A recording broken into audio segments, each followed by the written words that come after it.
This is the broadcast from City Hall, the home of the Greater London Authority. Please stand by.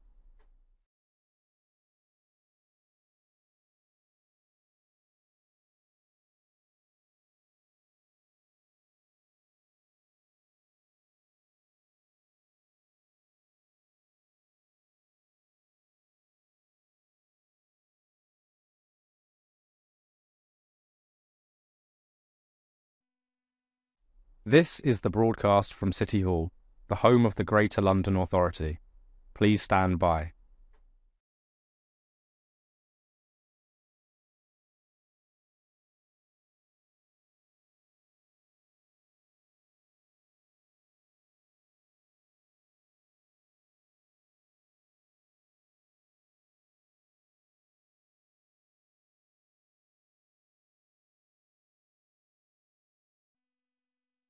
This is the broadcast from City Hall, the home of the Greater London Authority.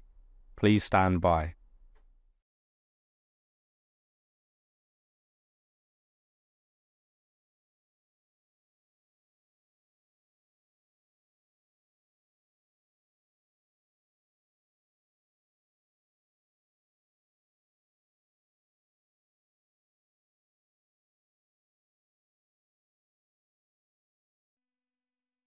This is the broadcast from City Hall, the home of the Greater London Authority. Please stand by.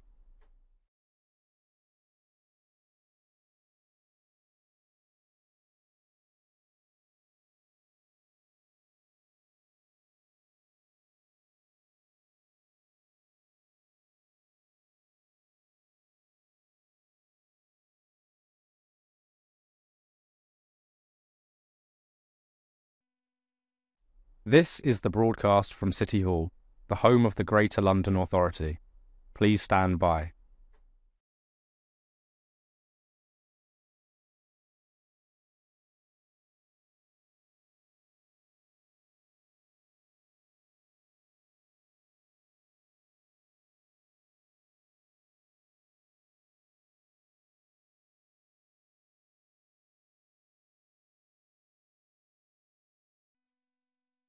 This is the broadcast from City Hall, the home of the Greater London Authority. Please stand by.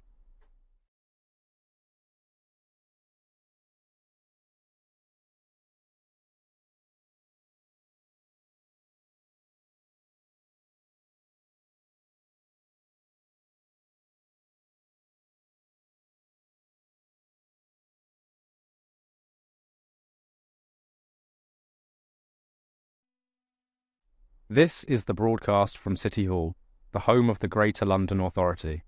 Please stand by.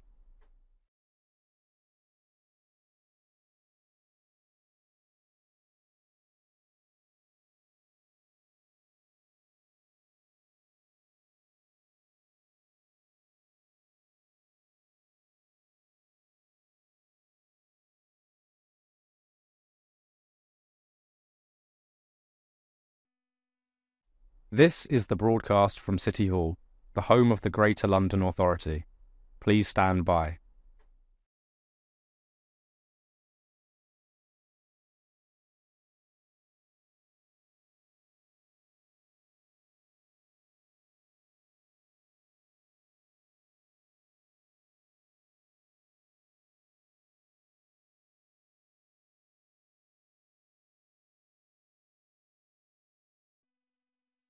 This is the broadcast from City Hall, the home of the Greater London Authority. Please stand by.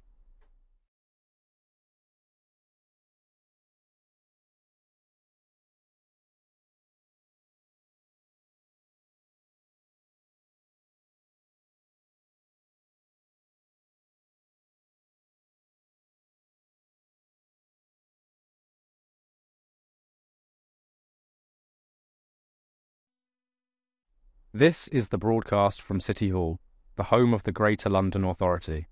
Please stand by.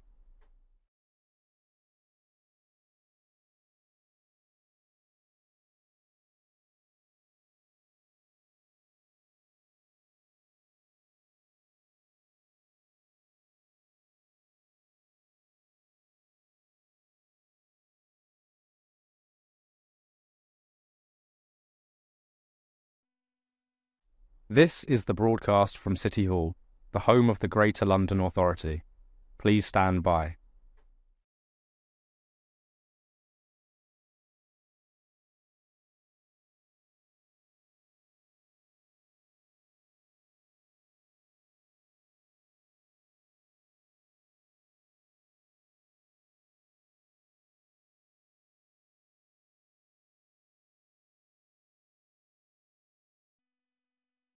This is the broadcast from City Hall, the home of the Greater London Authority. Please stand by.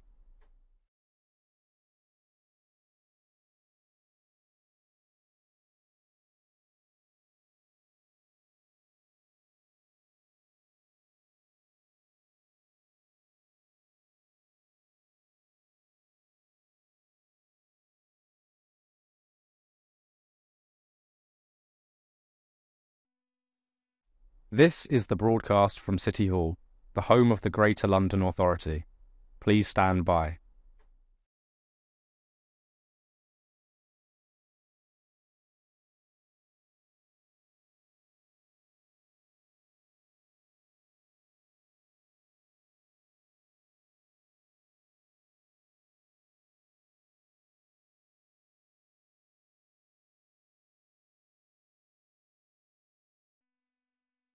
This is the broadcast from City Hall, the home of the Greater London Authority.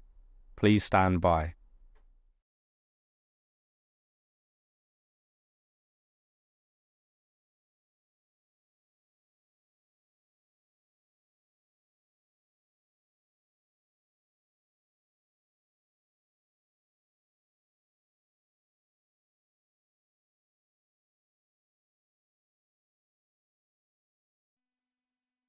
This is the broadcast from City Hall, the home of the Greater London Authority.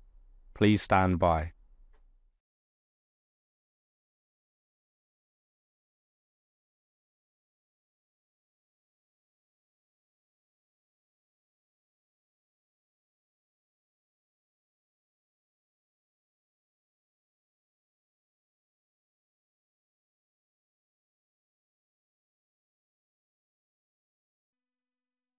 This is the broadcast from City Hall, the home of the Greater London Authority. Please stand by.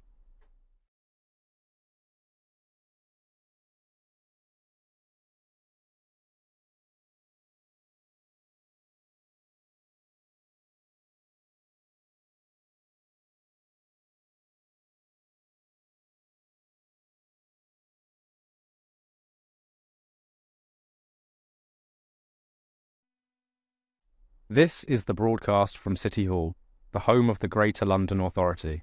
Please stand by.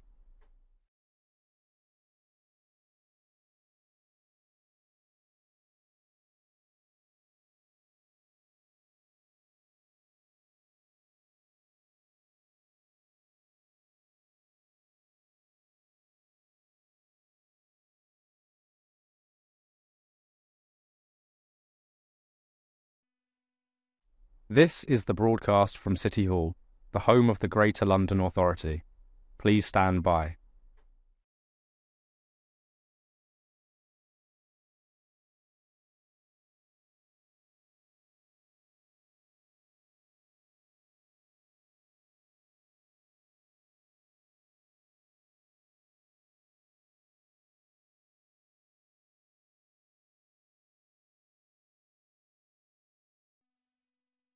This is the broadcast from City Hall, the home of the Greater London Authority. Please stand by.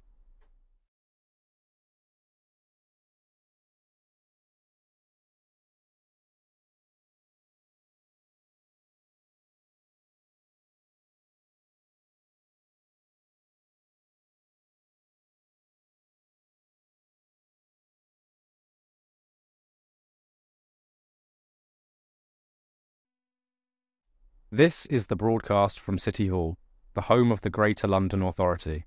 Please stand by.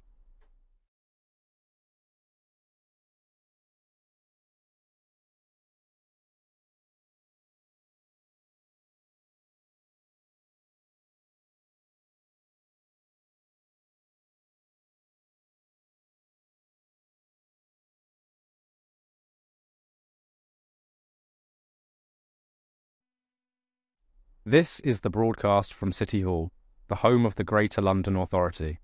Please stand by.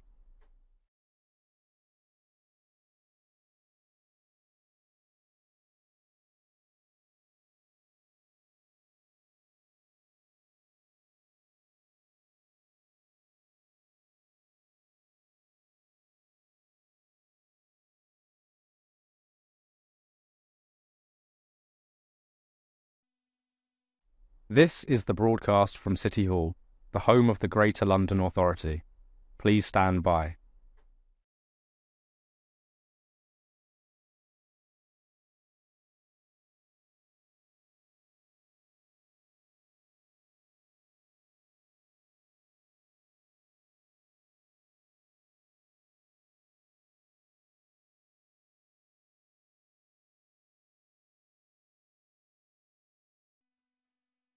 This is the broadcast from City Hall, the home of the Greater London Authority.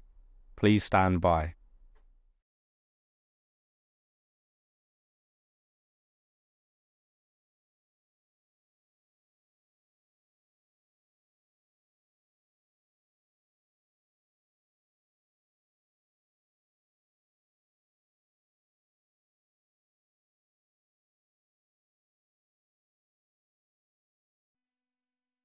This is the broadcast from City Hall, the home of the Greater London Authority. Please stand by.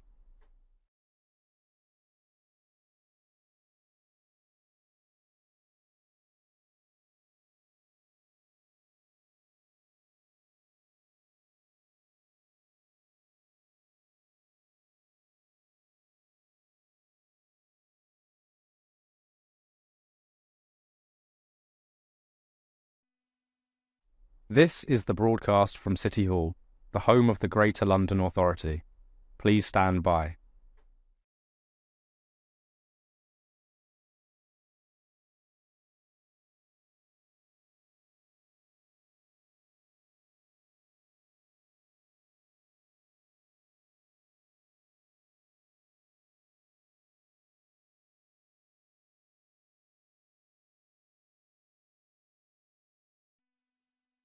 This is the broadcast from City Hall, the home of the Greater London Authority.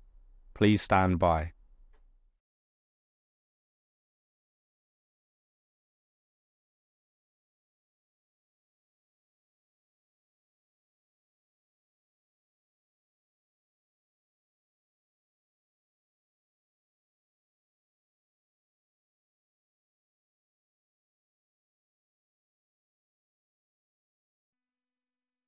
This is the broadcast from City Hall, the home of the Greater London Authority.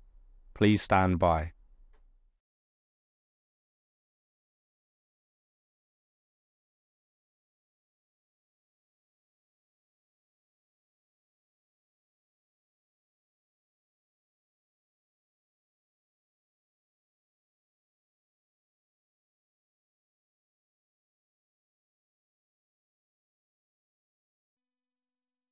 This is the broadcast from City Hall, the home of the Greater London Authority. Please stand by.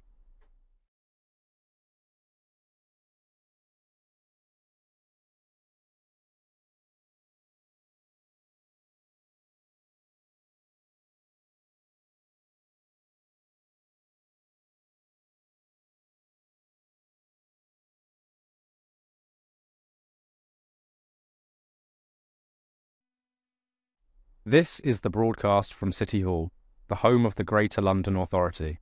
Please stand by.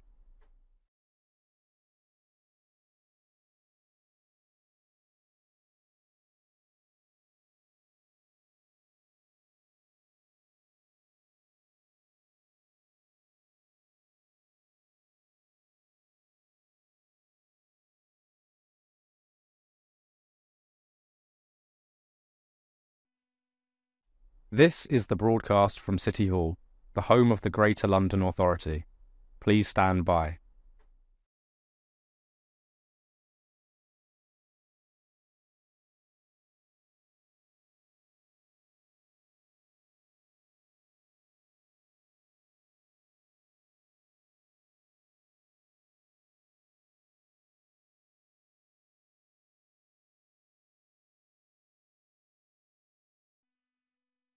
This is the broadcast from City Hall, the home of the Greater London Authority. Please stand by.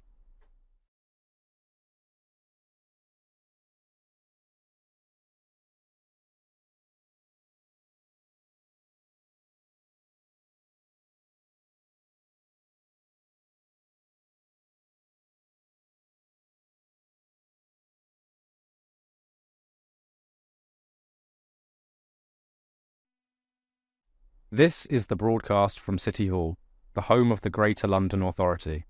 Please stand by.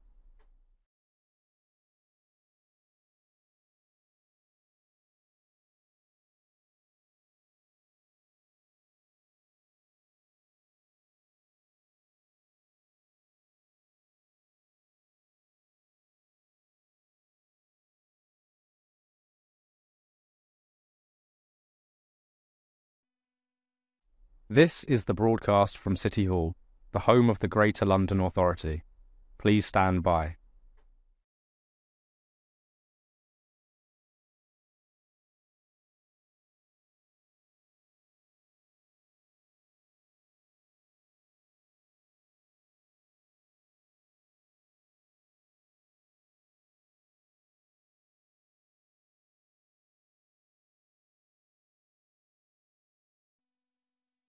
This is the broadcast from City Hall, the home of the Greater London Authority.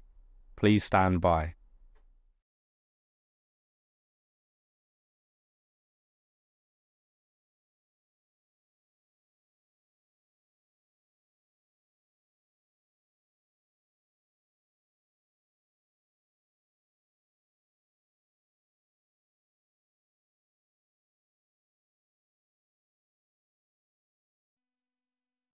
This is the broadcast from City Hall, the home of the Greater London Authority. Please stand by.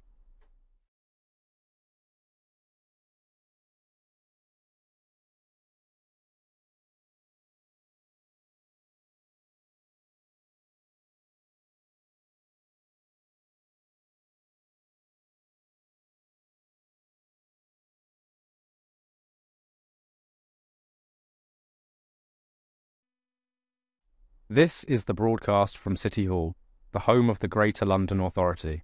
Please stand by.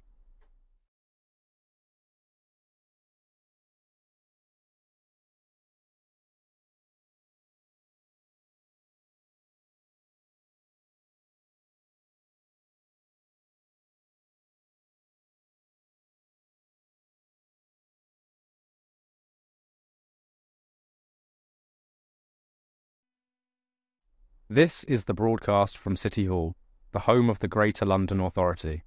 Please stand by.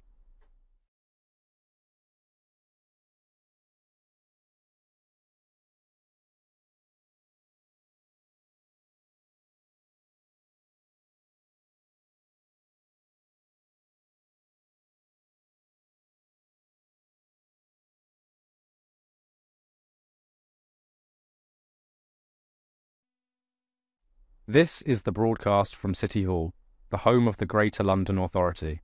Please stand by.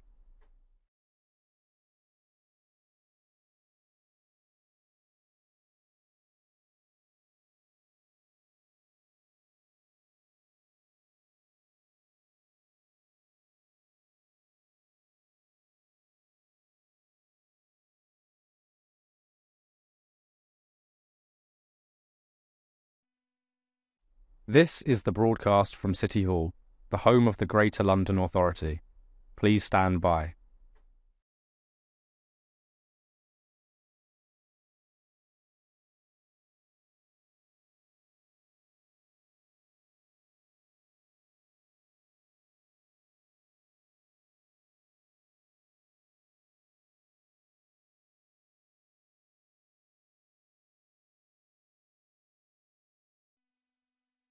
This is the broadcast from City Hall, the home of the Greater London Authority. Please stand by.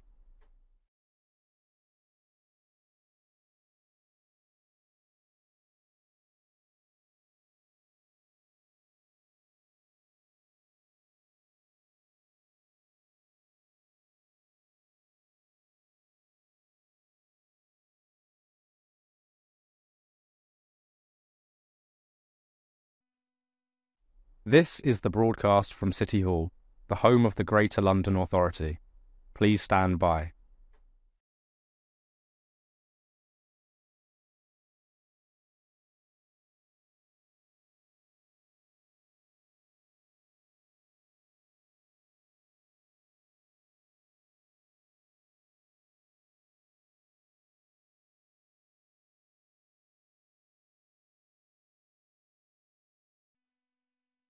This is the broadcast from City Hall, the home of the Greater London Authority. Please stand by.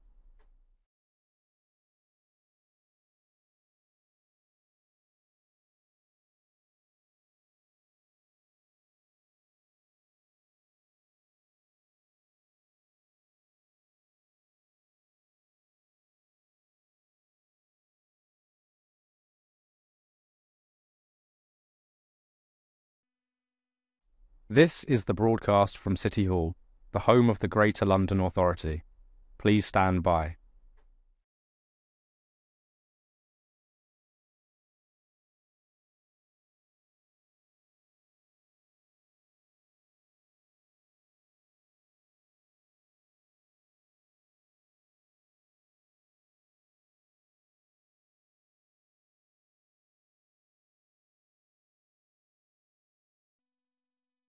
This is the broadcast from City Hall, the home of the Greater London Authority. Please stand by.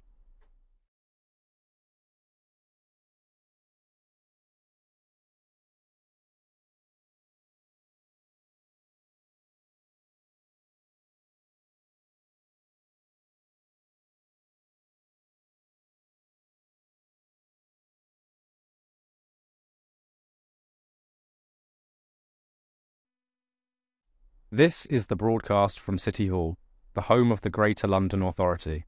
Please stand by.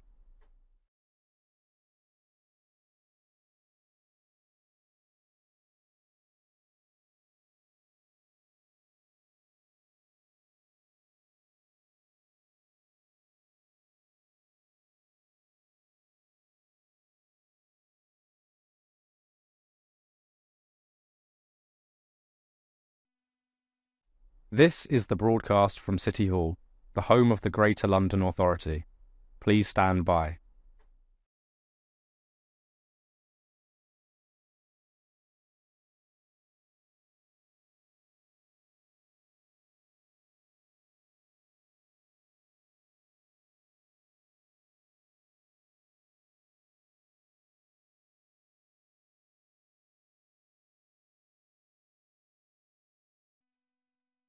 This is the broadcast from City Hall, the home of the Greater London Authority. Please stand by.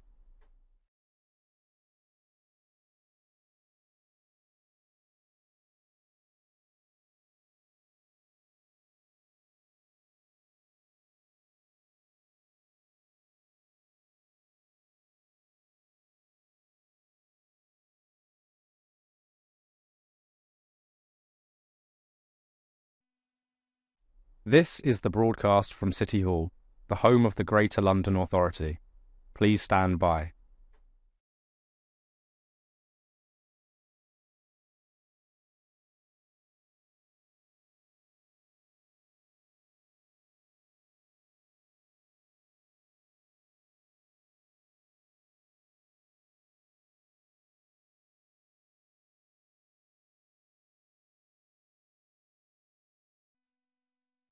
This is the broadcast from City Hall, the home of the Greater London Authority.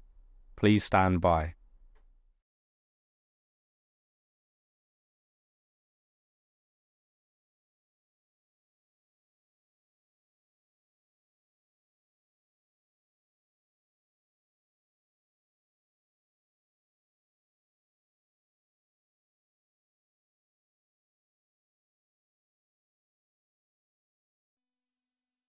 This is the broadcast from City Hall, the home of the Greater London Authority.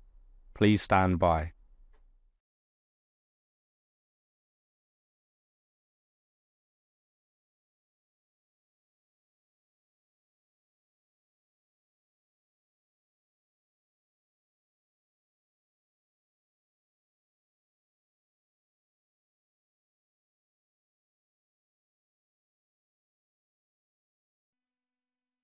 This is the broadcast from City Hall, the home of the Greater London Authority. Please stand by.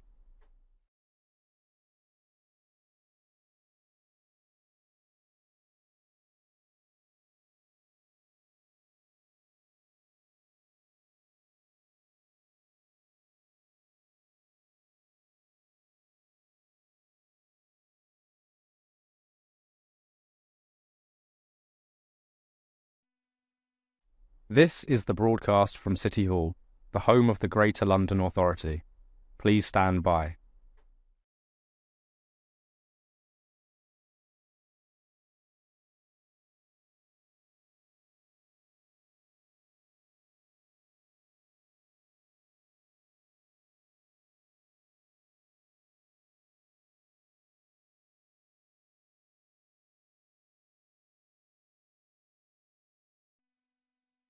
This is the broadcast from City Hall, the home of the Greater London Authority. Please stand by.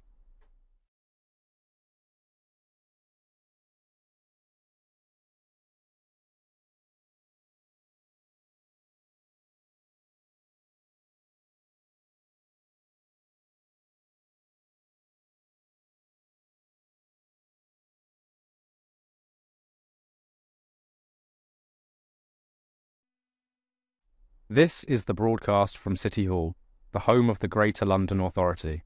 Please stand by.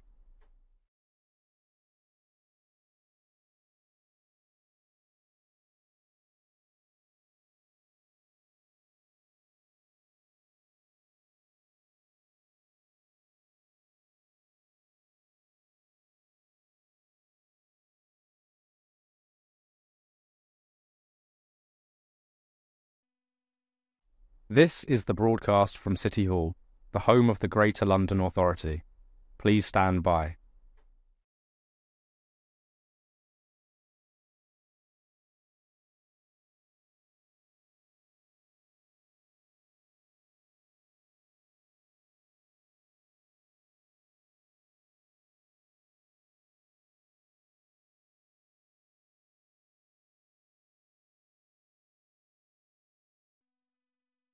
This is the broadcast from City Hall, the home of the Greater London Authority. Please stand by.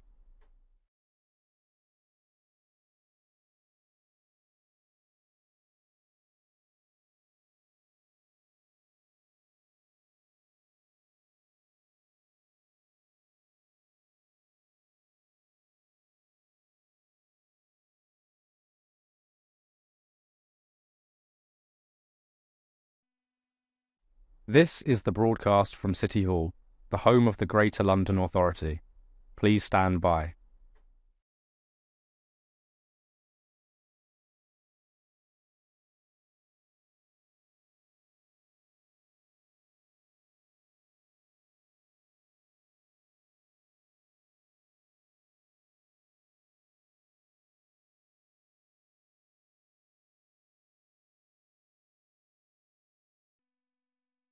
This is the broadcast from City Hall, the home of the Greater London Authority.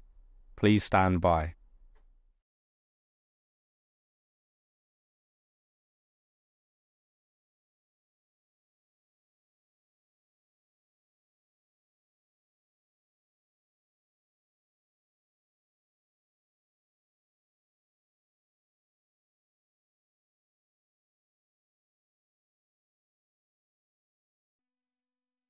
This is the broadcast from City Hall, the home of the Greater London Authority.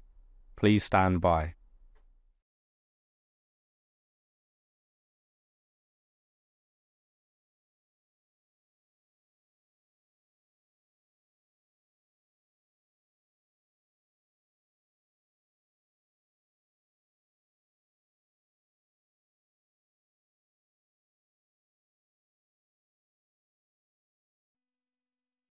This is the broadcast from City Hall, the home of the Greater London Authority.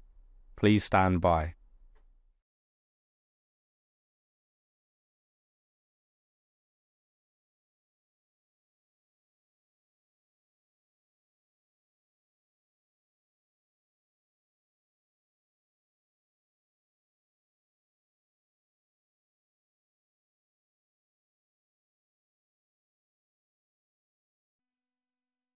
This is the broadcast from City Hall, the home of the Greater London Authority. Please stand by.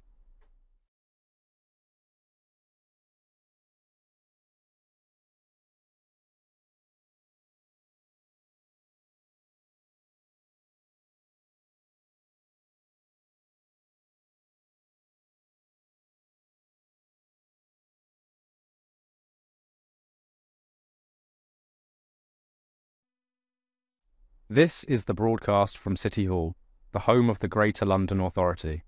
Please stand by.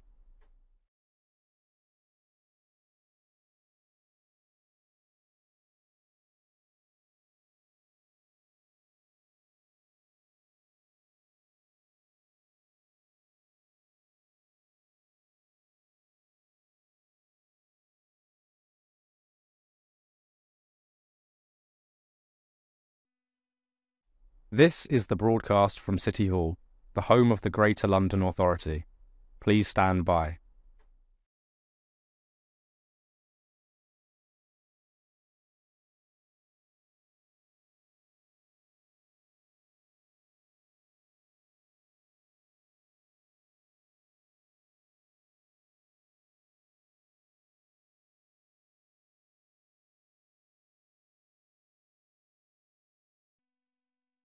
This is the broadcast from City Hall, the home of the Greater London Authority.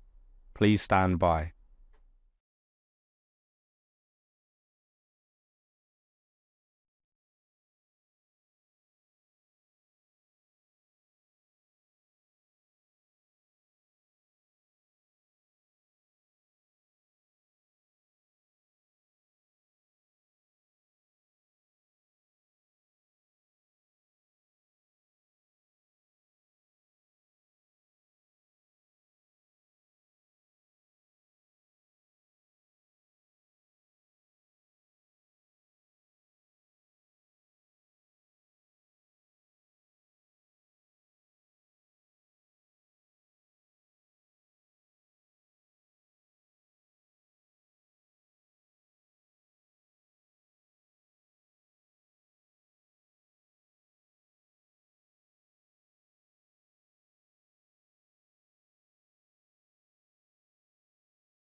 Can I welcome members, officers and the public to today's first meeting of the Transport Committee, our first formal meeting of the new Assembly year.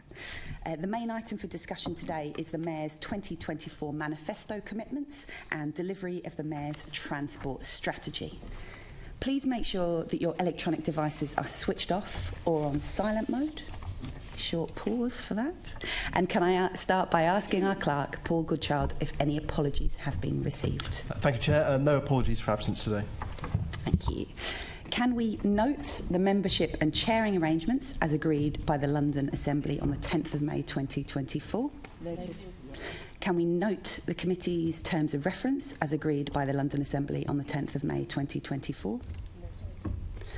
And can we note the standing delegation of authority to me as chair of the committee as set out in the agenda?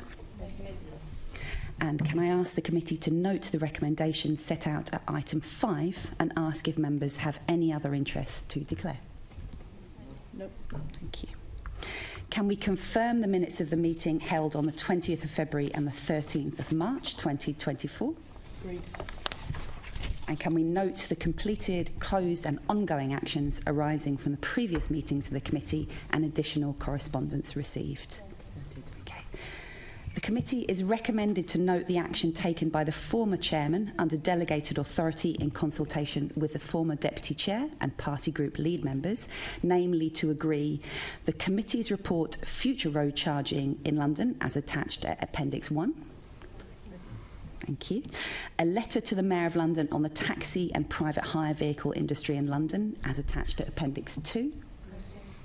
The committee's report Bus, Tram and Tube Safety in London as attached at Appendix 3. And a letter to the Secretary of State for Transport the Secretary of State for Transport on London Travel Watch board appointments as attached at Appendix 4. Thank you. Thanks for bearing with us. There's quite a lot of business because of the first meeting. And we now move on to our main item of business, which is a question and answer session on the Mayor's 2024 manifesto commitments and delivery of the Mayor's transport strategy. So the session today will be divided into two panels, and I'd like to welcome our guests for this first panel. So it's Michael Roberts, Chief Executive of London Travel Watch. Welcome, Michael. Sylvia Barrett, Director of Policy and Campaigns at the Campaign for Better Transport. Welcome, Sylvia. Caroline Stickland, CEO of Transport for All. And Councillor Kieran Williams, Chair of the Transport and Environment Committee of London Councils. Thank you. And I'm going to start the first question off, which is going to be quite a general question. We've got lots to cover, so we will give you plenty of chance to cover specific areas, but I'm going to ask you the general question up front. So the current Mayor's transport strategy was published in 2018. Should the Mayor be seeking to refresh the strategy over the next 4 years? And if so, what part of the strategy would be in most need of refresh? Would anyone like to volunteer to go forward first, or shall I pick? Michael? Thank you. Good morning, Chair, and thank you for the opportunity. And can I welcome the committee's decision to use this first meeting of the new session to focus on the Mayor's transport strategy, how it's doing, what, if anything, needs to be done to ensure that it delivers for Londoners. I think it's an excellent sign of your strategic intent, and hopefully it will shape the programme for the rest of this term. The simple answer is yes. I think the Mayor's transport strategy needs a refresh, and I think the reason for that is that its intent is good. There has been progress on several of the measures, of which there are 12 covered in the mayoral transport strategy, addressing 3 priority areas. There's been progress on some of those areas, for example, in reducing nitrogen dioxide and CO2 emissions, and also in terms of reducing killed and serious injuries on the roads. But on the basis of current information, which is partial, about the future trajectory of the transport strategy, it looks highly likely that the measures contained in the strategy are going to miss their 2030 ambition to deliver improved transport outcomes in at least 8 of those measures. And whilst the direction of travel is still valid, it's important that we try and ensure collectively that those measures are back on track to the best of our ability. Thank you. Sylvia? My top-line take on this is that, yes, we do need to refresh, particularly about implementation of the Mayor's transport strategy targets and what additional policies will be needed to achieve that. The main one to us, obviously, being the modal shift, and one about achieving 80% sustainable transport mode by 2041, whether that needs to be brought forward in order to meet the 2030 net zero target as well, whether that still remains, and also what we need to do in order to shift the dial on that, because there has been essentially very little change on this since the mayor's transport strategy was published. So to me, it's about additional measures to achieve those key targets. Thank you. Thank you, and thank you for the invitation to join you this morning. I think I would echo what we've heard from my colleagues, just add sort of the perspective from disabled Londoners' point of view. So we talk a lot about the transport accessibility gap, which is the fact that disabled people make 38% fewer journeys than non-disabled people, and that gap hasn't closed in decades. So I think given that we're now 6 years on from the strategy, we need to really reflect on what role the strategy is contributing to the closure of that gap and how it can really advance the progress in closing that gap. Particularly in terms of the aims in the strategy, we welcome seeing accessibility being in there specifically, but we do think that refreshing the strategy to further integrate accessibility into the other areas would be welcome, because you can't have a safe or sustainable transport network unless you have an accessible transport network. So accessibility really does need to be woven throughout. And just to echo Sylvia, I think what we really would like to see is, yes, perhaps some refresh, but absolutely a focus on delivery We've got a lot of great plans out there. We've got Equity in Motion from Transport for London. We've got a lot of bold pledges. Let's get on and really see some progress on those now. Thank you. Kieran. Well, again, thank you for the invitation. It's a pleasure to come and speak with you. Does the strategy need a refresh? Well, an awful lot has changed, hasn't it? We now have a new government, different context as of today. But we've also, when you look back over the period of the strategy, it's been a huge period of disruption. We had the pandemic, which completely changed the focus of activity on transport in our city. We have had a period where we've had a real hostility to London's transport needs, short-term financial settlements that have made it very, very hard to get on and do things. I guess my core of this, though, is I think broadly the strategy is right and it's delivering for London. My hope is that we can just focus on the delivery. So if a refresh involves really focusing on what we need to do in delivery, that's great, but I certainly wouldn't want us to get bogged down in the process of strategizing, because I think we know broadly what we need to do in London. I think we've got a strategy that needs to do the right things. We've had some huge success, as was mentioned. Nearly halved the amount of nitrogen dioxide air pollution in our city. That's incredible. 20% increase in cycling trips across the city. Some amazing bits of infrastructure delivered, like the Queen Elizabeth line, the Northern Line extension. You know, these things are really transformational for London and really delivering. But there is a huge amount more to do. And really importantly, that work is a collaborative effort, and it's collaborative between the Mayor, TfL, boroughs, and wider partners, whether that be in our business and voluntary sector in the city. So keeping people focused on delivery, though, is my plea. Thank you. Thanks very much. Okay, so we're now going to ask some questions about the first section of the strategy, which is healthy streets and healthy people. And I'm going to hand over to Assembly Member Prince. Thank you, Chair. Good morning, panel.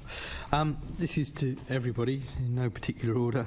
Do you think the Mayor is doing enough to support a shift to more active and sustainable travel and to meet the key target set out in the Mayor's transport strategy of 80% of all trips in London to be made on foot, bicycle or by using public transport? Sylvia, do you want to kick off?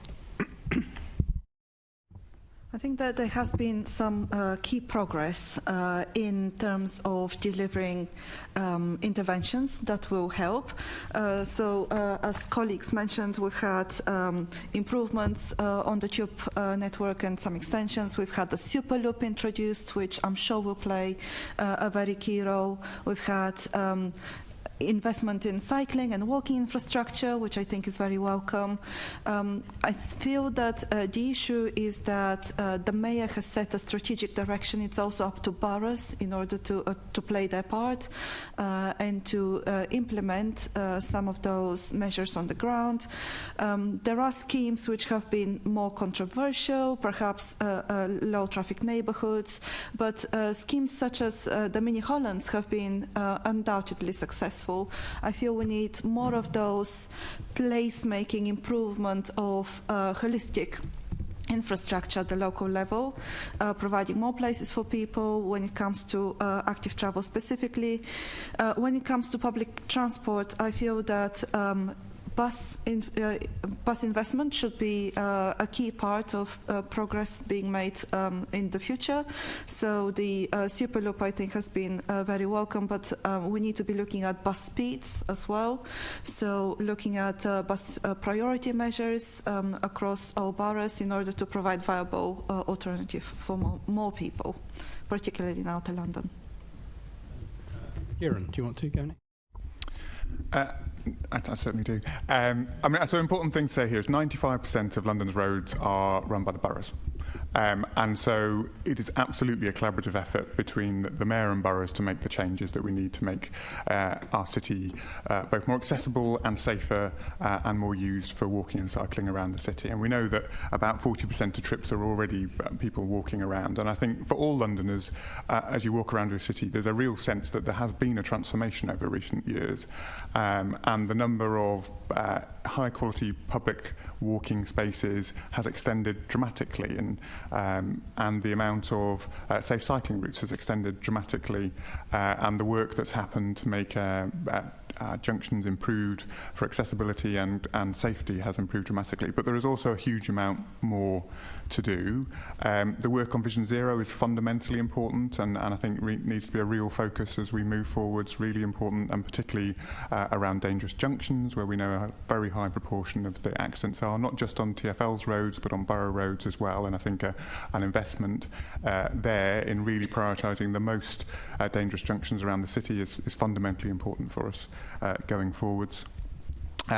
There is, on safety, there is the work that we jointly do on the direct vision standard to make sure that heavy goods vehicles in the city are safer. We're now looking at working with London councils and TfL at further raising that standard. I think that will be, again, another transformation in saving lives and saving people from really serious life-changing accidents in our city. I do think the point on buses is really important to emphasise, and other transport. Often the narrative talks about walking vs public transport, but the vast majority of people, well, almost everybody, walks or takes their wheelchair to the bus, then gets on the bus and goes. So the interconnection between them is really important. And we know for buses to work, you have to have reliable bus speeds. That's a collaborative effort with boroughs. There are things we need to do to improve safety, to make it a better space to walk and cycle that will reduce bus speeds, and in other places we can speed them up. And so that collaborative effort between TfL and boroughs to work through how do you weave through that combination of pedestrian, bus and cycling priority is really important. Michael. Colleagues have made the extremely valid point that delivery is a collective endeavour between the Mayor, the boroughs, and indeed many other players. I think if you look in the rear-view mirror, it's clear from the other comments that a lot has been done, and much of it to good effect. If you look forwards, I think the challenge is, to answer your question, that there is not enough currently planned or anticipated for delivery to achieve the 80% target, and that 80% target is critically important. I think we all recognise that, because it underpins delivery of much of the remaining outcomes that the other measures are designed to achieve. So for me, the challenge is collectively, Mayor, boroughs and others, first of all, to identify what is it that's likely to get us back on trajectory. The point about delivery is absolutely well made. However, at the moment, there is no forward look based on as good a set of forecasts as one can establish. There is no forward look about what the right mix of interventions is needed to get us back on 80%. So I think one of the critical early challenges for TfL in supporting the Mayor is indeed to rebuild the forward look, particularly to 2030, but also then kicking on to 2040. And what is the balance of effort? Is the heavy lifting in the first or the remaining 6 years before 2030, or is it afterwards? And for whatever balance of effort, what is the mix between carrot, stick, between public transport, other modes of transport? From our perspective, I think the mix needs to emphasise, in particular, 4 things. A much more strategic approach to public transport fares, a really big push on buses, colleagues have talked about that already, a programme supported by greater certainty, greater predictability of funding, a programme of major public transport works, and finally a real push on improving access to the public transport network, whether it's by walking or other sustainable modes. Those for us are the 4 big ticket items that really need additional effort, in many cases building on what's already there, but potentially thinking afresh about what's needed in those spaces. Thank you, Mike. That's very helpful. Carol, I'm saved you to last for a particular reason, because I've got another supplementary.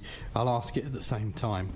But I think you've already touched on it around what is the Mayor doing enough to support disabled Londoners. So if you want to build that into the answer, I'll be very grateful. Thank you. Absolutely. Thank you. So I think in terms of the shift, the mode shift, or the shift to more sustainable travel, there's a couple of points to make. There's sort of the situation now, but then there's also looking forward into the future. So we published a report at the end of last year called Are We There Yet?, which looked at disabled people's experiences of barriers to all forms of transport. And we actually found that in terms of walking and wheeling, and I say wheeling to include people who use mobility aids, London was one of the worst areas in terms of pavement quality, street clutter, and those sort of barriers to walking and wheeling. So while London clearly does have a good transport system, and in some areas it's more accessible than elsewhere, we do need to think about in terms of modal shift, where we are presenting barriers today in terms of the quality of our pavements and the level of street clutter in the environment. And then if we're looking at kind of longer term targets, there clearly needs to be much more consideration of how we can remove access barriers for future transport patterns. So looking at the Mayor's Manifesto commitments, for example, on electric vehicle charging points, to what extent are those charging points being designed for disabled drivers? To what extent are they following good practice standards for accessible EV charging?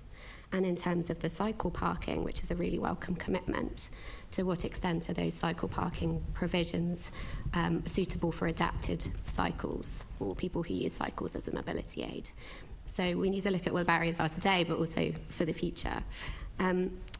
My additional point, I think, when we're talking about modal shift, is we really need to bear in mind that if the public transport system or our streets are not designed for disabled people, many of the members of our community will have no other choice than to use our cars or to use taxis or to use door-to-door community transport in minibuses, for example.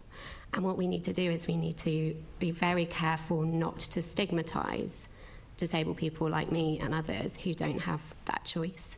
So our research also found that 71% of disabled people would like to use greener forms of transport, but simply can't because of those access barriers or a lack of availability. So this can't be a sort of them versus us, environmental movement versus disabled people. We need to identify and remove those barriers. And one of the ways of doing that is to do engagement, so to work with disabled people when we're designing EV charging or when we're putting in those cycle storage spaces so that any barriers are designed out. Another way to do that is to really make very sure that any changes we're making or that the Mayor or Transport for London are making to public transport infrastructure does not make things worse. We absolutely shouldn't be making things worse. We shouldn't even be keeping things the same. We should always be looking that future infrastructure is making things better. And I am concerned that, for example, the new trains that are coming on the Piccadilly line, or perhaps even elements of Crossrail, where we see a lack of toilet provision, big gaps between train and platform, the Mayor and Transport for London are at risk of accessibility going backwards in some of these cases, which really isn't acceptable in 2024. On that last point, it's interesting because I just don't understand why on the Elizabeth line, why there is a massive gap. You know, these are new trains, they redesigned a lot of the platforms, and I don't understand why they haven't done anything about that. And there's no, on some trains, you get the rubber sticking out, I can't remember the word for it, but and that fills the gap as well. But and I even saw a train where the flap moves out to move, and I just don't understand. And so in my neck of the woods, you have to virtually book a journey to get someone to put the ramps on, and on new rolling stock and revamped platforms. I don't see why that wasn't addressed. Anyway, no, that's very helpful. Sorry, I've got one supplementary, Chair, if that's all right with you. And that is around about the 80% target, which I think we would aspire to. But do we not think, or what's the panel's view on the fact that London isn't one lump? You know, where I live in Havering, the transport accessibility is different. The transport offer is very different. And to have an 80% target there at this moment in time, or even in 10 years' time, is a real challenge, and is not actually the Mayor selling himself a bit short by not having a different target for what I'd call the core, and then a different target for outer London, or even a borough-specific target. Michael, would you like to start? I think outer London is key, and I think that is increasingly recognised within TfL, certainly. Whether you need to have a separate target for outer London modal shift as opposed to the overall one, I think is debatable, but there needs to be a very clear rationale as to what is intended to happen in outer London that's consistent with the overall 80% target. I thought the committee was spot on earlier on in this calendar year with the report that it put out in terms of what it needs to be done to focus on the needs of outer London to deliver better outcomes. 70% of all car traffic in London takes place in outer London. Unless there is an intelligent set of approaches to addressing that, there is no way that the 80% reduction overall, or the 80% modal shift overall, is going to be achieved. It doesn't mean that there isn't a place for example, improved public transport in outer London as part of that solution. Indeed, as the committee recognised in its report, whether it's through buses, improved bus provision, particularly around bus priority measures, or whether it's through some of the larger capital public transport projects that have often been talked about. But there certainly needs to be a coherent focus on outer London if the overall objective is going to be achieved. Can I add to this? I think there is an understanding that the targets for modal shift will be different in different parts of London, and that some parts of London cannot achieve the same targets as inner London, but that's why I think it's important to have different policies and different strategies for different parts of the city. So, for example, in central London, there's still more that can be done when it comes to freight and logistics and servicing and all the freight movements effectively, as well as taxis and private hire, and encouraging sort of move to public transport more. In outer London, certainly investment in public transport is very important. Definitely looking at rail improvements, particularly in South London, where that's not currently in the gift of the Mayor and TfL. There is talk about devolving suburban rail further to the Mayor's and TfL's remit, which I think will be welcome. But it's important to work with central government and the rail reforms happening nationally in order to improve the rail offer overall, as well as fares and ticketing. But car ownership, I think, is a key question in inner and outer London as well. So once, obviously, people need to use a car for part of, at least some of their journeys, they will, of course, use the car for other journeys where sustainable transport modes might be possible. But if you have a car, obviously, you use it for most of your journeys by default. So I think provision of alternatives such as car clubs is very important, so that people feel that they have that option when they do need a car, so that they can make at least some of their journeys by sustainable modes. So I think it's important that this is being looked at more holistically, because it's currently wholly within the borough's remit, and the Mayor is not really covering shared modes, the Mayor and TfL. So if there was a more holistic strategy of progressing car clubs within London, I feel that would help. Kieran. If I may, I'll just say something about the disability access across the city, and I'll come back to your question. There have been some huge leaps forwards. London's bus fleet is by far the most accessible bus fleet in the world, and that's a fantastic thing. But we've also got huge challenges, haven't we? The number of stations that are not accessible is a real challenge for Londoners and disabled Londoners, and many others as well. But of course, there's a huge price ticket attached to that, and the ability for us as a city to invest in that change has been constrained hugely by the funding settlements we've had that have been short-term. But that is a key area where boroughs want to work with the Mayor and are working with the Mayor through development in areas to upgrade stations. But actually the key thing I want to say is a huge proportion of accessible transport in the city is funded by boroughs. So whether that's things like the taxi card or whether it's accessibility for young people and children with special educational needs and disabilities, and that funding is very precarious. Send transport in particular is one where boroughs are facing huge financial pressures. So there's a collective work with boroughs and the Mayor to sustain gain the long-term sustainable funding for those areas, because they're so fundamental for people in our city.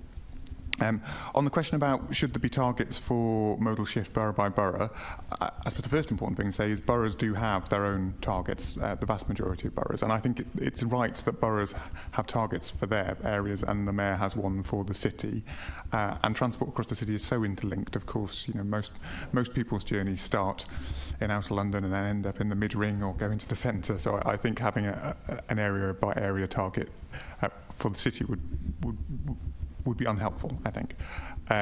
But it is definitely clear that there needs to be a focus on outer London. The Superloop has been hugely welcomed by London's councils. That kind of activity is really important.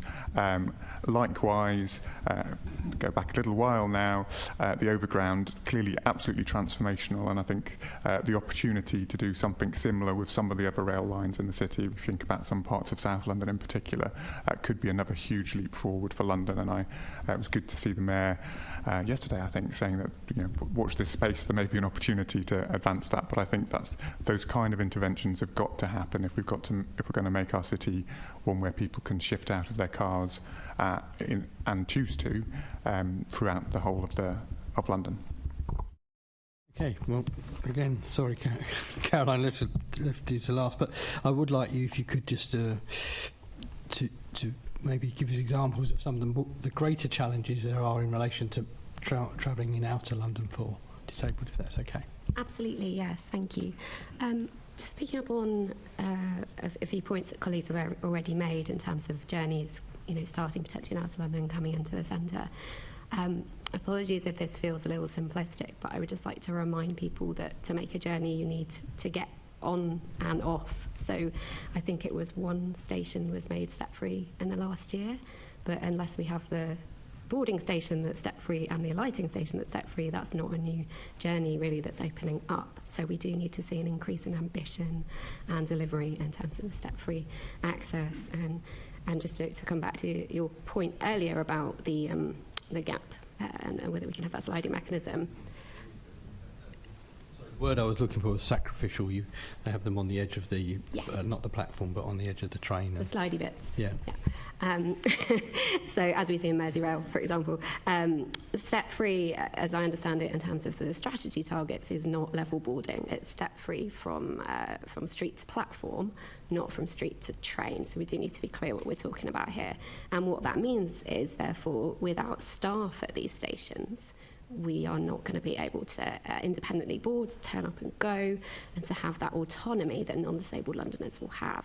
So another issue with the outer London stations tends to be less staffing, or perhaps more regular closures due to lack of staffing. I haven't got the figures on that, but I can come back to you with that. Lastly, on sort of outer London and rail, we still see the time cap on the disabled people's freedom pass. So you cannot board a train from, for example, where I live down in southeast London prior to 9:30 if you're using a disabled person's freedom pass. So I think until we get over that odd misconception that disabled people don't need to be anywhere before 9:30, we are still going to have that discrepancy between 24-hour access to the tube and the bus, but not to the rail services. So I think there's opportunities there to integrate the rail services more into that freedom pass coverage. If I may, just sort of come back to my Sorry, notes. Caroline, could I just ask you a question on that? The South East doesn't have like the TfL rail. I do. I'm lucky in my section. That 9:30 limit, is that because it's a non-TfL service? Can you get on with the disabled pass? Can you use TfL services like tubes? Yes. You can before 9 o'clock? Before 9:30, okay. Absolutely. Yes. So, coming back to that, why might someone living in my area drive into work rather than get the train, it's because the train is an extra cost at that time. So there's another barrier really to that modal shift. Yes, if I may, just to come back to your comment around the bus network being accessible, certainly there are some very good elements in terms of audiovisual provision on buses in London. We are seeing more and more bus networks across the country now having 2 wheelchair spaces. Very controversial, 2 wheelchair spaces on a bus. We are in a position in London, as I understand it, that buses are being commissioned, zero-emission buses, Superloop, and there's still 1 wheelchair space. So there is...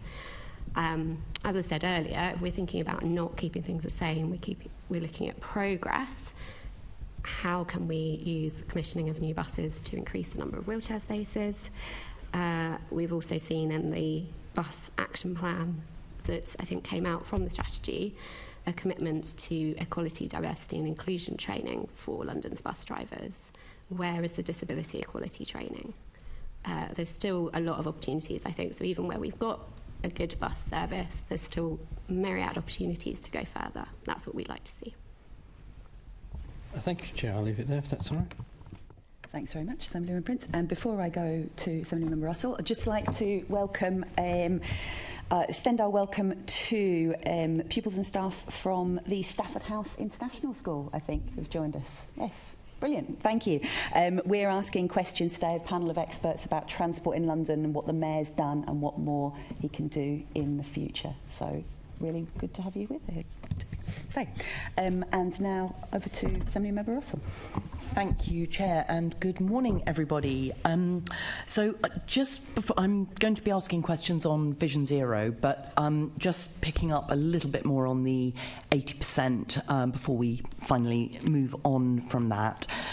And I think sort of back at the beginning, we heard, Sylvia, you talked about really needing to shift the dial, and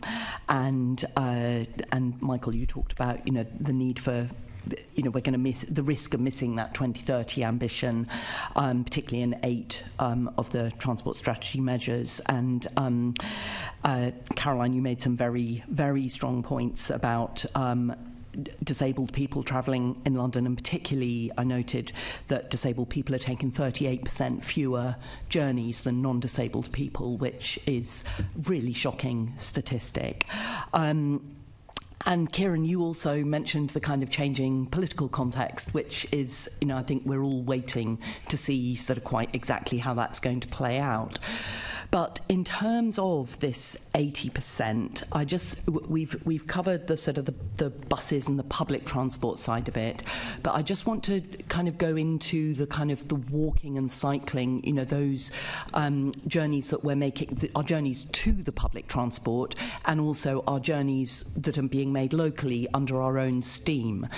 And the kind of, as Keith was talking about outer London being very different from inner London, and he's absolutely right. There are huge numbers of junctions, particularly in outer London, where there are signals for vehicles, but there's no phase in the lights that is safe for pedestrians to get across the road.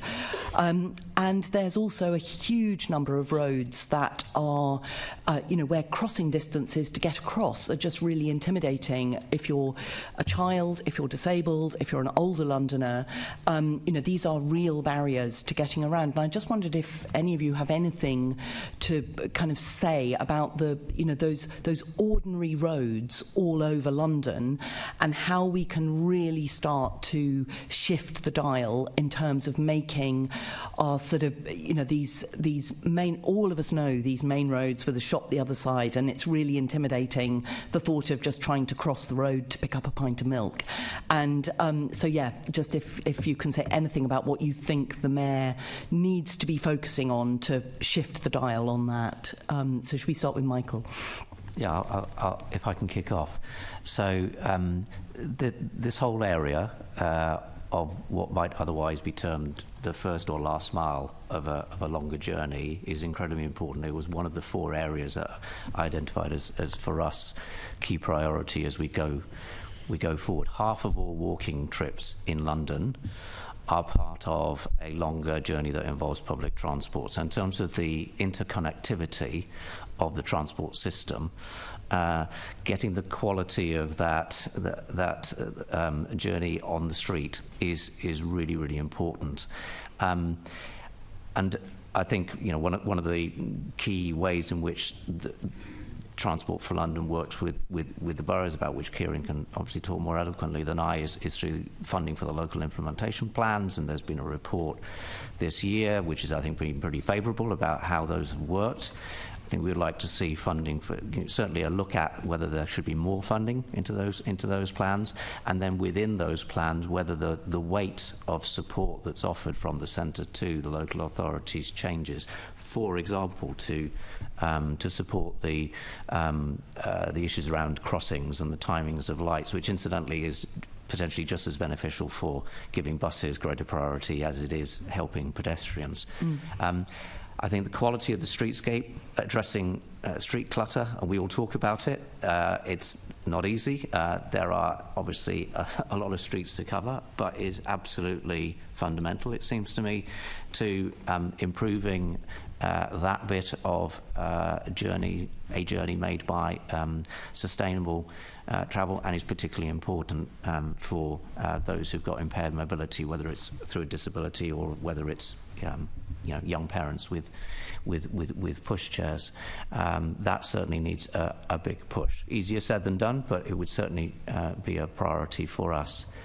I think the other angle that I would mention relates to safety on the roads. Vulnerable road users, pedestrians, cyclists and others are disproportionately and negatively affected by accidents on our roads. And of course, road safety is one of those key areas of the transport strategy, and is one of the key areas of challenge in the strategy as we look forward. We are way off the targets. Yeah. We'll be coming to Vision Zero in just a moment. That I think needs to be a particular area of focus as well. Thank you. Sylvia. A few points to make. Thank you for the question, Karen. I think you're absolutely right on junctions, on traffic lights. There's a lot of improvements that can be made. Traffic calming, I think, is also very important, and speed enforcement, speed limit enforcement. But I think that there's more work to do when it comes to road user behavior and interaction between different road users, both to vulnerable road users such as cyclists. I think there's far too many cyclists not jumping red lights, for example, and I think we all need to be sort of more aware about sort of the right way to behave on our roads, as well as drivers. I mean, I've had so many close passes on many roads when there's no segregated cycling infrastructure, and there's much more work to be done in terms of interaction between different road users. Bikes on trains, I think that's a point that needs looking at. I commute by train and folding bike, and even then there's frequently no space on trains, and more people want to do this, but I feel like there's a limit to how much can be done. So when there's new trains being commissioned, similarly to buses, we need to be looking at providing space for people who want to combine different modes.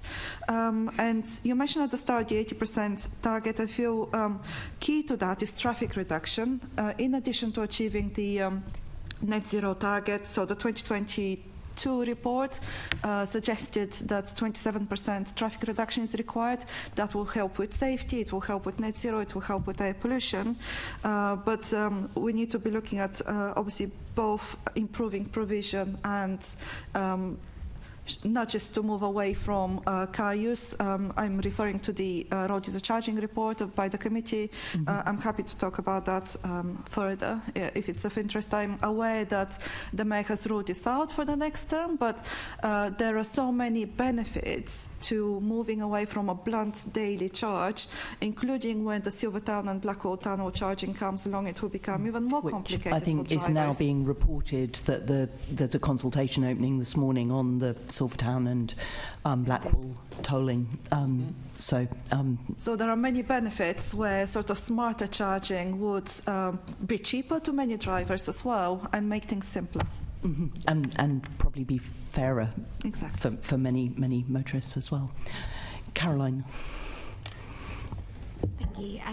So I mentioned some data earlier about the experiences of disabled Londoners walking and wheeling, and I won't repeat those, but I think it just shows the importance of taking action on this. You know, we've seen investment through the Access for All into train stations. We've seen the Elizabeth line opening with more accessibility, but if you can't get down your street to the bus stop or to the train station, you know, that train station may as well not be there for disabled Londoners. So a couple of points. We've called in the past and continue to call for a pavement fund. So we have the pothole fund for roads, but where's the pavement fund for improving that pavement quality so that whether it's colleagues in the boroughs or elsewhere, they really have the ability to make those changes quickly. In terms of what changes should be made, I'd very much advise to take a pan-impairment approach. I think when we think about street accessibility, we often think dropped curbs, which is fantastic, but actually disabled people across our community need tactile paving at cross points. We need places to stop and rest. We need clear signage. We need accessible cross points for blind and visually impaired people, for example. So I'd encourage colleagues to see that the streets and infrastructure as a whole across the impairment groups. And a really good way of doing that is to work with disabled people, so work with local disability forums or pay disabled consultants to do access audits and understand what those barriers are, rather than making assumptions about what will work. And is that happening consistently or not at the moment? It is a patchwork. Some boroughs have access forums. Some boroughs even pay their access forums, which is wild that disabled people should be paid for our lived experience. So we'd really like to see a consistency of approach. One of the big barriers for disabled people moving around London is variation. I work in transport and I'm a transport nerd, and I still don't always know which borough I'm in.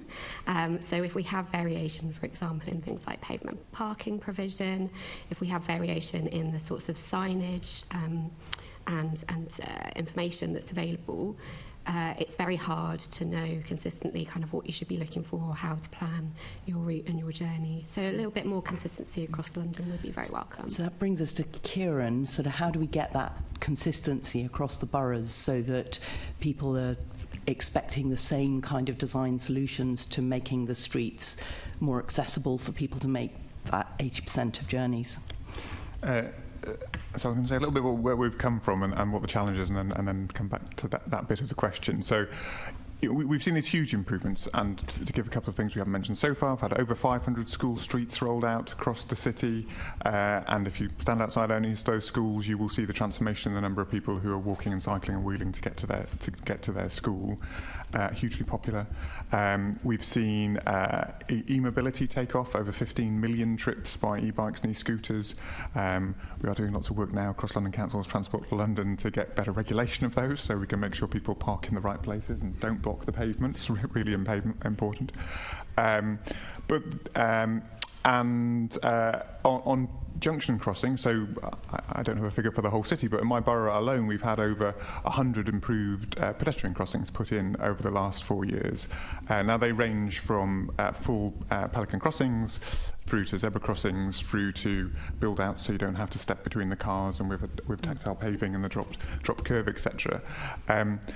But then if I come to the challenge, 7% of all of London is roads and pavements. It's a huge proportion. And so the cost of rolling out what we need to do to make all parts of that network accessible and pleasant and appealing and safe and all those other things is really substantial.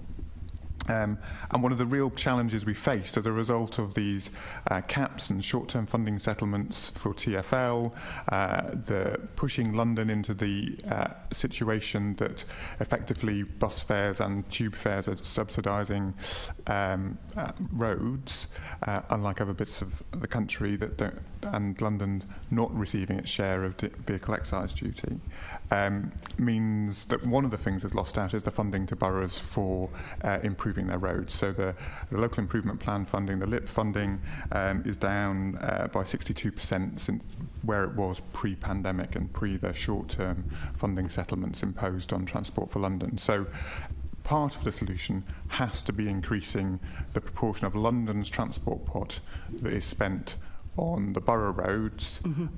And one reason for that is actually because TfL has made pretty good progress on its network.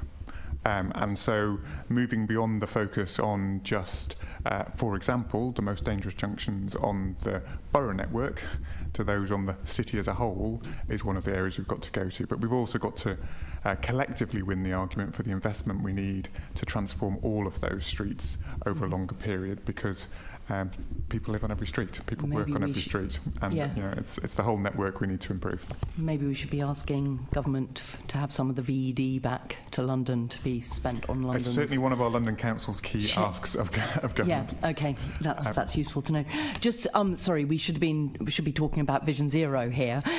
So in terms of the how we're doing on Vision Zero, sort of back in 2010, there were 5,213 people killed and seriously injured on London's roads.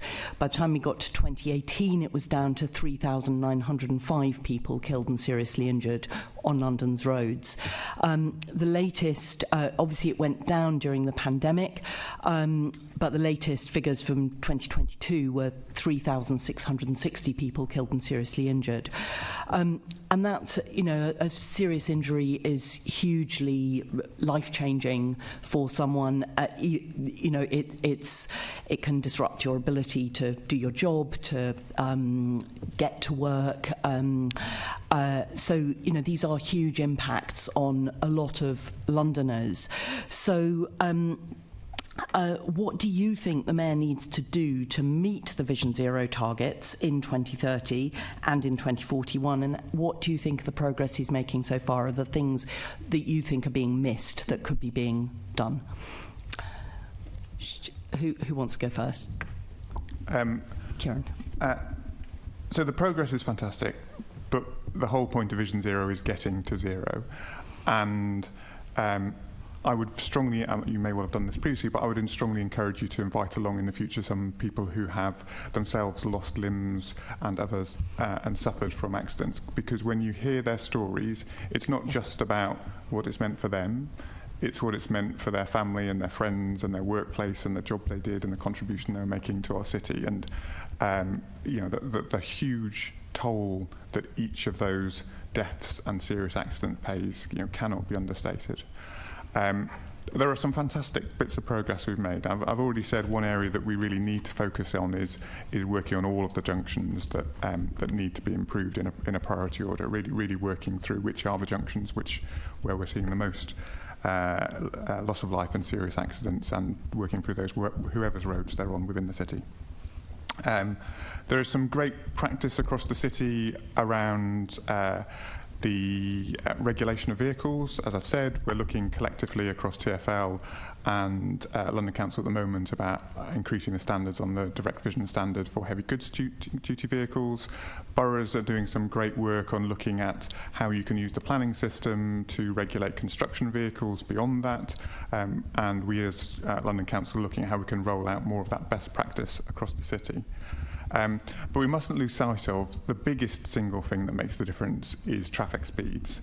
And the work that's about enforcement of speed limits. I think there's a real opportunity to go further on enforcing existing speed limits and speed control, something that's very popular with Londoners. People expect people to operate within the rules, drive at the speeds they're supposed to, and so what we can do collectively to keep people and educate drivers and be positive with drivers about why it matters so much that you don't go over the speed limits, what the consequences of it can be, really important. But also the highway design, and we know that having streets that are designed first and foremost to keep speeds low is transformative on many roads, and that work that we've been doing collectively across London to make many more of our streets designed so that people calm down, drive more slowly, are constantly having to it's one of those counterintuitive things. We went through a period in the sort of 70s, 80s of thinking you made roads safer by making them all kind of really clear and lines down the side and straight lines, and then we discovered that people just drive faster if you do that. And actually you need to make them a bit more confusing for the driver, and then they slow down and pay attention to the pedestrian and people are crossing the road, and that work is really important. I think also the other thing is that your overall journey time doesn't necessarily increase if you drive between traffic signals at 20 miles an hour rather than driving at 30. You just wait less time at the lights. Thank you. The only thing I'd add on that is we've got fantastic examples of that across the city that we have shown how effective they can be, that are bedding in and really are becoming extremely popular with the people who live in those communities. And so now's the opportunity to just keep rolling out. They're not free. We need to make sure we've got the share of transport funding in the city going into boroughs so that change can happen. Caroline, did you want to add anything on Vision Zero? Thank you. Just briefly, my understanding is that the Vision Zero data doesn't collect disability status for people who are killed or seriously injured. And I think if we are going to see progress on accessibility, we need to know the baseline data and we need to know where that progress is being made. So Transport for, we'd strongly encourage collecting this data so that we can see the real picture. That makes absolute sense, and the more data we have, the better we understand the problems. So, yeah, that seems like something we can kind of pick up. Sylvia? Again, briefly, I think we've spoken already about junction improvements, about traffic calming, about the importance of enforcement when it comes to speed limits, but also things like drink driving. And two additional things I would mention in that regard is awareness raising. There has been a recent campaign about educating road users about looking at other users from a human perspective, humanizing fellow road users. I'm not aware of any sort of metrics or how successful that campaign has been, but I imagine that sort of thing would help. But should we be doing more? Should we be targeting specific segments of the population as well, so educating young people, for example. The other factor I would point to is incentives or working with manufacturers to incentivize the uptake of smaller vehicles. SUVs and larger vehicles we know are more dangerous. There's increased likelihood of being seriously injured if you were hit by a bigger vehicle as opposed to a smaller vehicle. So one suggestion is for the Mayor and TfL to be working with national sort of campaigns and manufacturers to incentivize that uptake of smaller vehicles. And there are things that boroughs can do as well in terms of parking charges, for example, which could be based on car sizes in order to incentivize that shift towards smaller vehicles. And many people are actually not aware. I think it's also an element of public awareness because people might feel safer within a larger vehicle, but they might not realize that they're much more dangerous. Mm-hmm. Thank you. Robert, did you want to add anything? Yeah, three things from my point of view. One of the big ticket items, and all fingers point back to this, is the modal share target. If you encourage a movement away from use of car to sustainable modes, that has a fundamentally significant positive impact on road safety. So it comes back to that. If we can address that challenge, other things flow, including on Vision Zero. The second is that Transport for London, identified at least 2 summers ago that the the Mayoral Transport Strategy was off target, and identified 3 areas for additional effort and focus, and one of those was around Vision Zero and the need to get it back on track. An observation when I was looking through the commitments made in the mayoral election by Sadiq Khan is how relatively little there was about new ideas that was consistent with putting more effort and oomph into addressing safety. There's good stuff around increasing funding for healthy streets, which tackles things like junctions and making them safer. But there did seem to be a disconnect between the sense of we really need to get on top of this and what were the commitments being made in that manifesto. An observation. The third point I would make is that in terms of what specific thing might one look at as part of that new thinking of finding a way of getting back on track with Vision Zero. The area that the proposition I would put to yourselves and to others is whether or not more should be done around work-related road traffic accidents. I talked earlier about how vulnerable road users are disproportionately negatively affected by road traffic accidents. Work-related road accidents are a disproportionately large part of the total picture when it comes to accidents. If one could focus on addressing that, in principle, the potential, therefore, for having a positive benefit on other road users seems large. So my proposition as we start to think about, well, what do we do to kind of kickstart things would be, amongst all of the other wonderful ideas, what about looking at working with employers around what are they doing where there's been an accident in the course of work, what are they doing then to ensure that that doesn't happen again? Big employers are quite savvy about this sort of stuff. I suspect for the smaller and medium part of the employer market, it's probably more of a challenge. So that, for me, would be one of the areas of focus. And there's huge numbers of people using vans and vehicles to drive for work where they're under time pressure in terms of deliveries and things like that, which presumably has an impact on danger. Thank you. Thank you, Chair. May I just add a quick point to that? The other areas that I'm sure committee members know are disproportionate. So it's heavy goods vehicles per mile driven are way over any other type of vehicle in terms of deaths and serious accidents. So that focus, which obviously overlaps with workplace, the two interact with each other. And of course the other is motorbikes and motor scooters. So that they are the primary causes that we really need to focus on. Yep. Thank you. Thank you. Thanks for that. It's been really, really important. Now, because it's Transport Committee, we are quite impressively over time. So I know that several members want to come in with supplementaries. Can I ask you to keep your supplementaries to a single question and, if you can, direct it just to one member? One member of the panel. So, Assembly Member Garrett. Yes, I mean, so this is on topic of safety in the Mayor's Vision Zero, and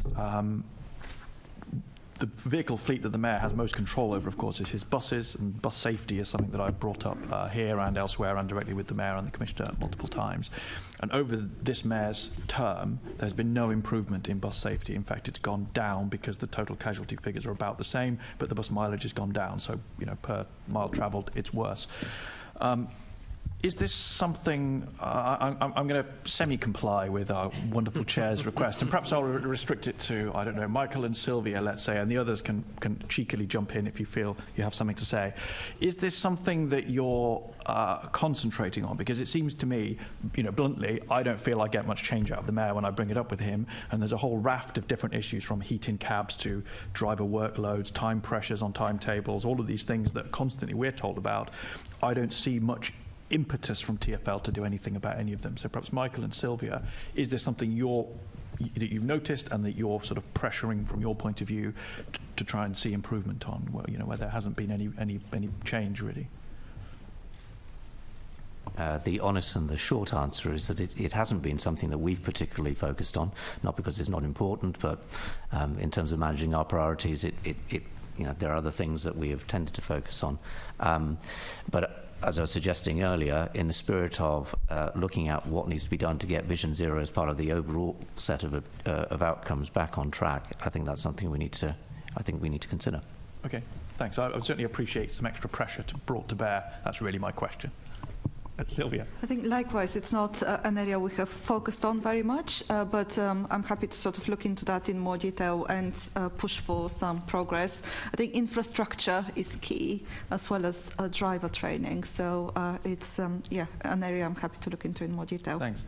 Okay, Caroline, I thought you might want to say something. Let me say, one of the biggest areas within this of passengers, one of the areas of passengers being hospitalised, of people being hospitalised, which is about 50 a month by London's buses, is slips, trips and falls of people on the buses. And I do worry that sort of driving style, particularly older people and disabled people who may be less able to hang on, those may well be disproportionate within those figures. Sorry, Caroline.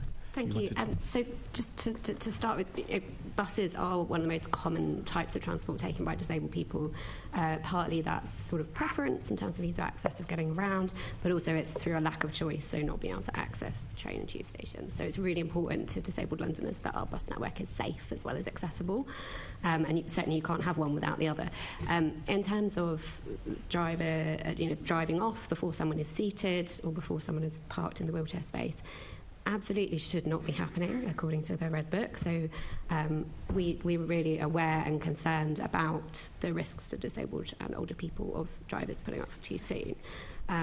Whether that's an unintended consequence of the focus on bus speed times, I don't know, but we would like to see a sort of evaluation of the causes of those issues, and then importantly an evaluation of how we stop that from happening. I made the point earlier about bus drivers in London having equality, diversity and inclusion training, and we do think that disability equality training that really reinforces how driver behaviour or bus design can make people vulnerable. I don't think any Londoner is inherently vulnerable. I think we're made vulnerable by the way that systems and services work, so anything that can be done to educate drivers around that. Just wanted to also touch on the point of perceived safety. So it may be that the data is showing trends here or there, but we know that there's a lot of Londoners who may choose to avoid certain parts of town or certain modes because of a perceived lack of safety. We've seen that, for example, with bus stop bypasses, where they are seeking to do a job of protecting cyclists, but maybe creating safety concerns, particularly for blind and visually impaired pedestrians and bus users. So it's very important, as I said earlier, that we take this pan-impairment approach and we actually talk to disabled Londoners. Yes, data is important, but are we asking disabled Londoners, where do you feel safe, why do you not feel safe, and what would you like to see changed to improve that perception of safety too? Thanks. Thanks, Caroline, and Sylvia and Michael. Thanks, Chair. Thank you. Assembly Member Mahfouz.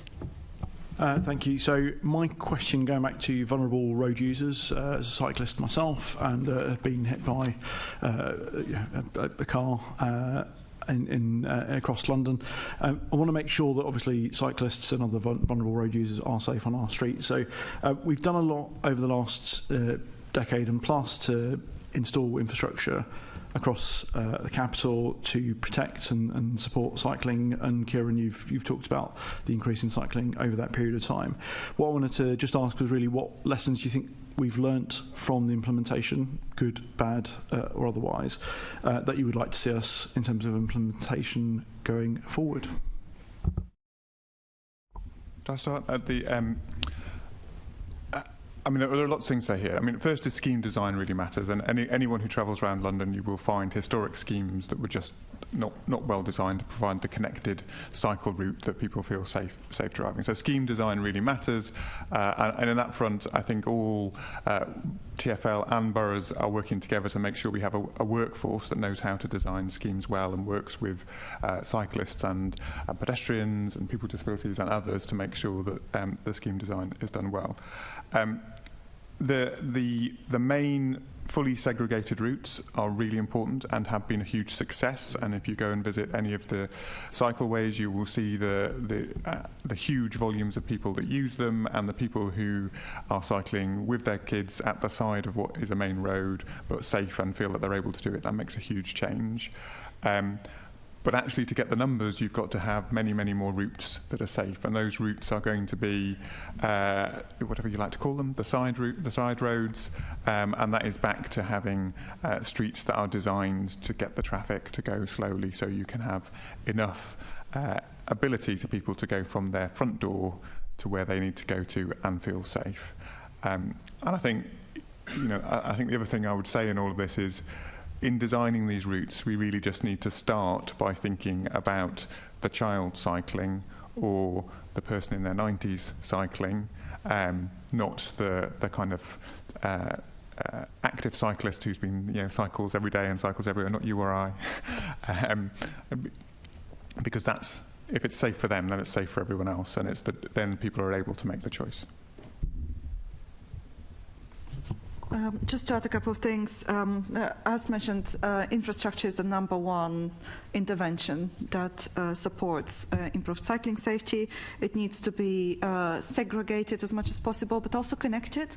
If there are sort of parts of infrastructure that intersected by sort of more dangerous parts, that's not really beneficial, especially to more vulnerable users like children.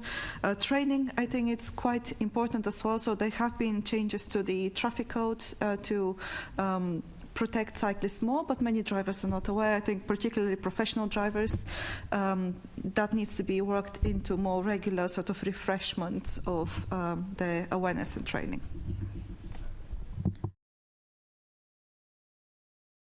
I'm just going to add one bit. There was a really important shift in the recent Mayor cycling strategy about making sure cycling is accessible for all, and really making sure we've got the full diversity of Londoners cycling. So that includes, on the one hand, people from our Black, Asian, ethnic minority communities. It includes, on the other hand, people with disabilities and access. And so that focus of making it accessible for all is really, really important. And that has been really welcomed in that shift of tone from the TfL, and it's a very clear focus for boroughs as well.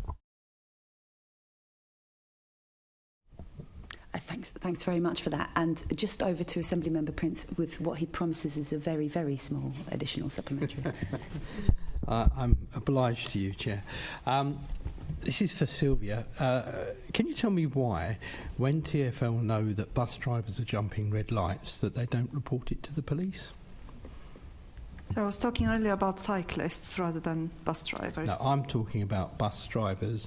And when TfL are presented with evidence that bus drivers jump red lights, which is corroborated by CCTV, the bus company CCTV, why do they not report that to the police? Because obviously, one, it's breaking the law, and two, obviously it's putting other road users at danger. And if TfL have the net zero, then surely they should be doing everything within their power.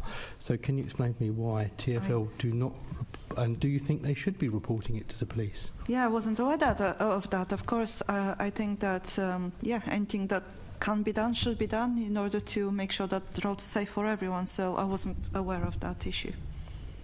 What do you think should be done? Well, if reporting is not being done, then perhaps, yes, that needs to be make sure that it happens. So, yes, I agree with that. So, you're the Director of Policy. What policy will you bring forward to ensure that when buses jump red lights, that the photographic evidence is provided? Assemblymember Prince, I think we might want to ask this to panel two also, mightn't we? Well, this is that's multiple up to you, Chair. I agree to make it one question slightly, for one person. that was definitely not one question, that's the three. Director of Policy to give me an assurance that she will come forward with a policy suggestion to the Mayor that in future, when we know that buses go through red lights, we have CCTV evidence of that, that you'll put it to the Mayor that those issues should be reported to the police. Yeah, I would say there needs to be a duty on the bus operators to report if that happens. That's shifting the blame. Assemblymember Prince, I think it's probably up to Campaign for Better Transport to decide what their policy aims are. But thank you very much for hearing our suggestions. Thank you, Chair. Right, we are now on to, we have only covered one of the three areas, but obviously appreciate that this is of what we've covered is of great interest. So I'm going to encourage Assembly members to, well, we've covered some of what we've already talked about because we're going to go on to a good public transport experience now. So please, Assembly members, be aware that we will have less time with other people if we have more time with these wonderful guests. So the question that I is on making public transport a network pleasant, easy to use. Some of you have already mentioned this already. So perhaps if we can just focus on the customer experience, overcrowding, cleanliness, things that make that journey pleasant for the rail, for people who are on public transport. So if we could just cover that particular area, that would be great. Thank you. We'll start from Michael. And whether you think the Mayor does need to do more on this particular issue. Thank you. So I guess the starting observation, again, looking at the manifesto, is that in my opinion. The manifesto reads perhaps a little less anti-car than might have been the case in the past. For example, road user charging is off the table for 4 years at least, as far as we know.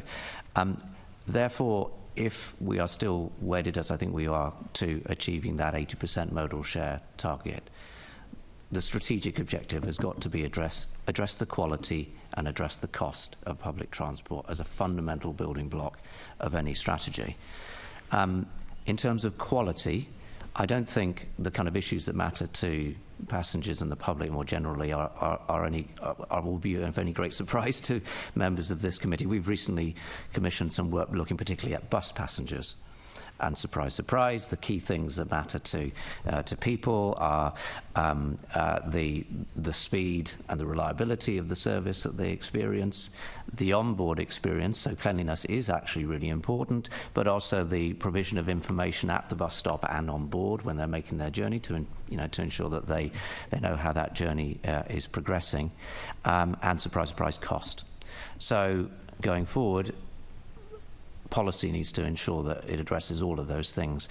I think the one little bit of insight that's new for me from the research that we've commissioned, it's not published yet, is about where one might particularly focus one's effort. So I was struck in the research about the fact that when you ask bus users whether they're satisfied or dissatisfied, generally speaking, there is what we loosely call in London Travel Watch a soft middle. There's about 20% of respondents who say they're neither satisfied nor dissatisfied. Now, to my mind, focus on that group, because they're the ones that you're most likely to move the dial on by addressing those things around quality and cost. The average bus user maybe uses the bus once or twice a week, and if you could get those people maybe to make just an extra 1 or 2 bus journeys a week, you start to actually make a big difference overall. So some of the stuff that needs to be addressed is obvious. I think the clever approach is to find out how you can focus the effort to address those parts of the passenger group that are most likely to do more, to engage in more use of public transport by addressing these issues of cost and quality. Thank you. Sylvia, about the passenger experience. Thank you. Yes, I think a couple of points that have been touched on. One is the bus information. I think there's a very big discrepancies between real-time bus information provision at bus stops.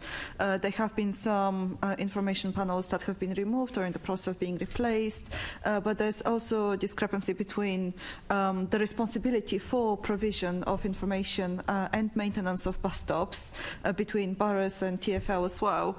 So it's not just one authority that looks after all bus stops. So I think it would be beneficial if the mayor worked with boroughs to set a standard of bus information provision for different types of stops as well.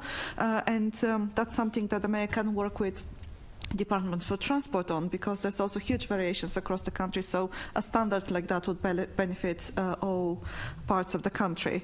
My second point is on fares and affordability. I think in London we're very fortunate that we have an integrated system of payment and ticketing with contactless and Oyster card covering all modes, and we've got capping as well, which is something that many other cities aspire to.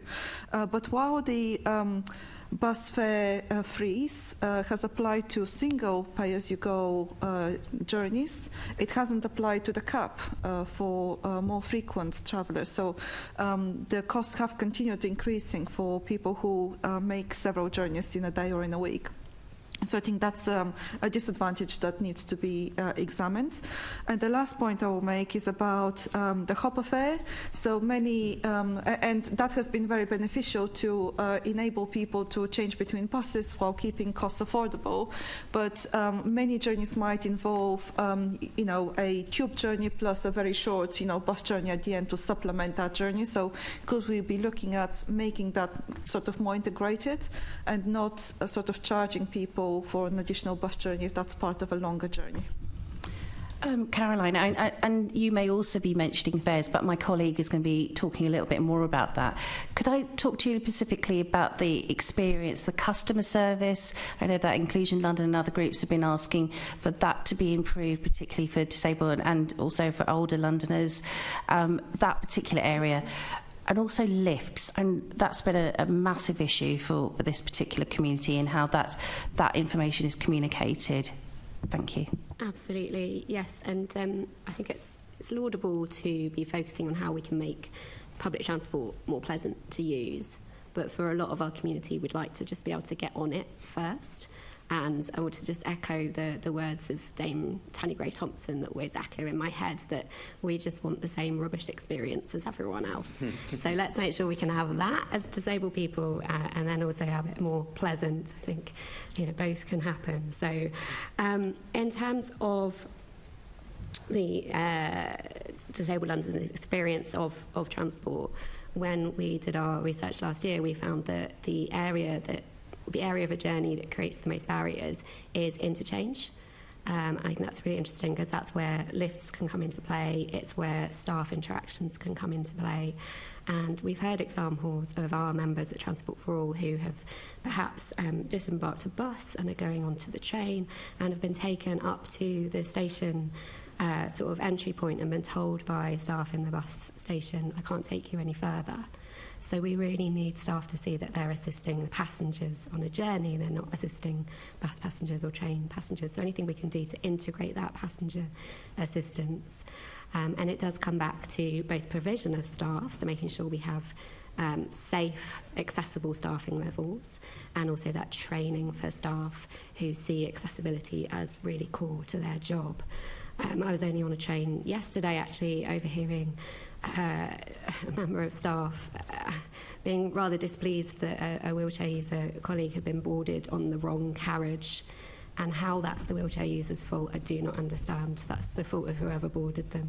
And so we really do want to see a dramatic increase in treating disabled people with respect and dignity when we're travelling.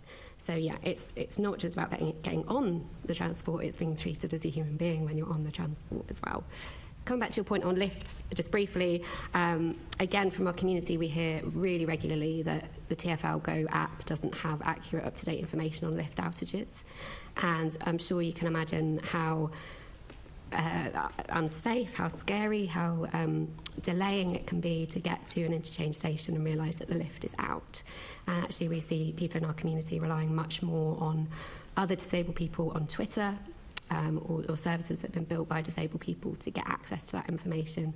And really, if Transport for London want to be a sort of paragon of modern transport, we need to see much more up-to-date and accurate accessibility information for everyone. Thank you. Now, we talked about safety on the roads, but what about safety and that aspect on public transport, and people falling over because of unlevel platforms and that particular area? Is there anything that you could add that the Mayor could be improving on in this particular point as well? I mean, I suppose the first thing is I know TfL does have a huge focus on customer experience and as one of their key business plan areas of work, and that's very much welcomed.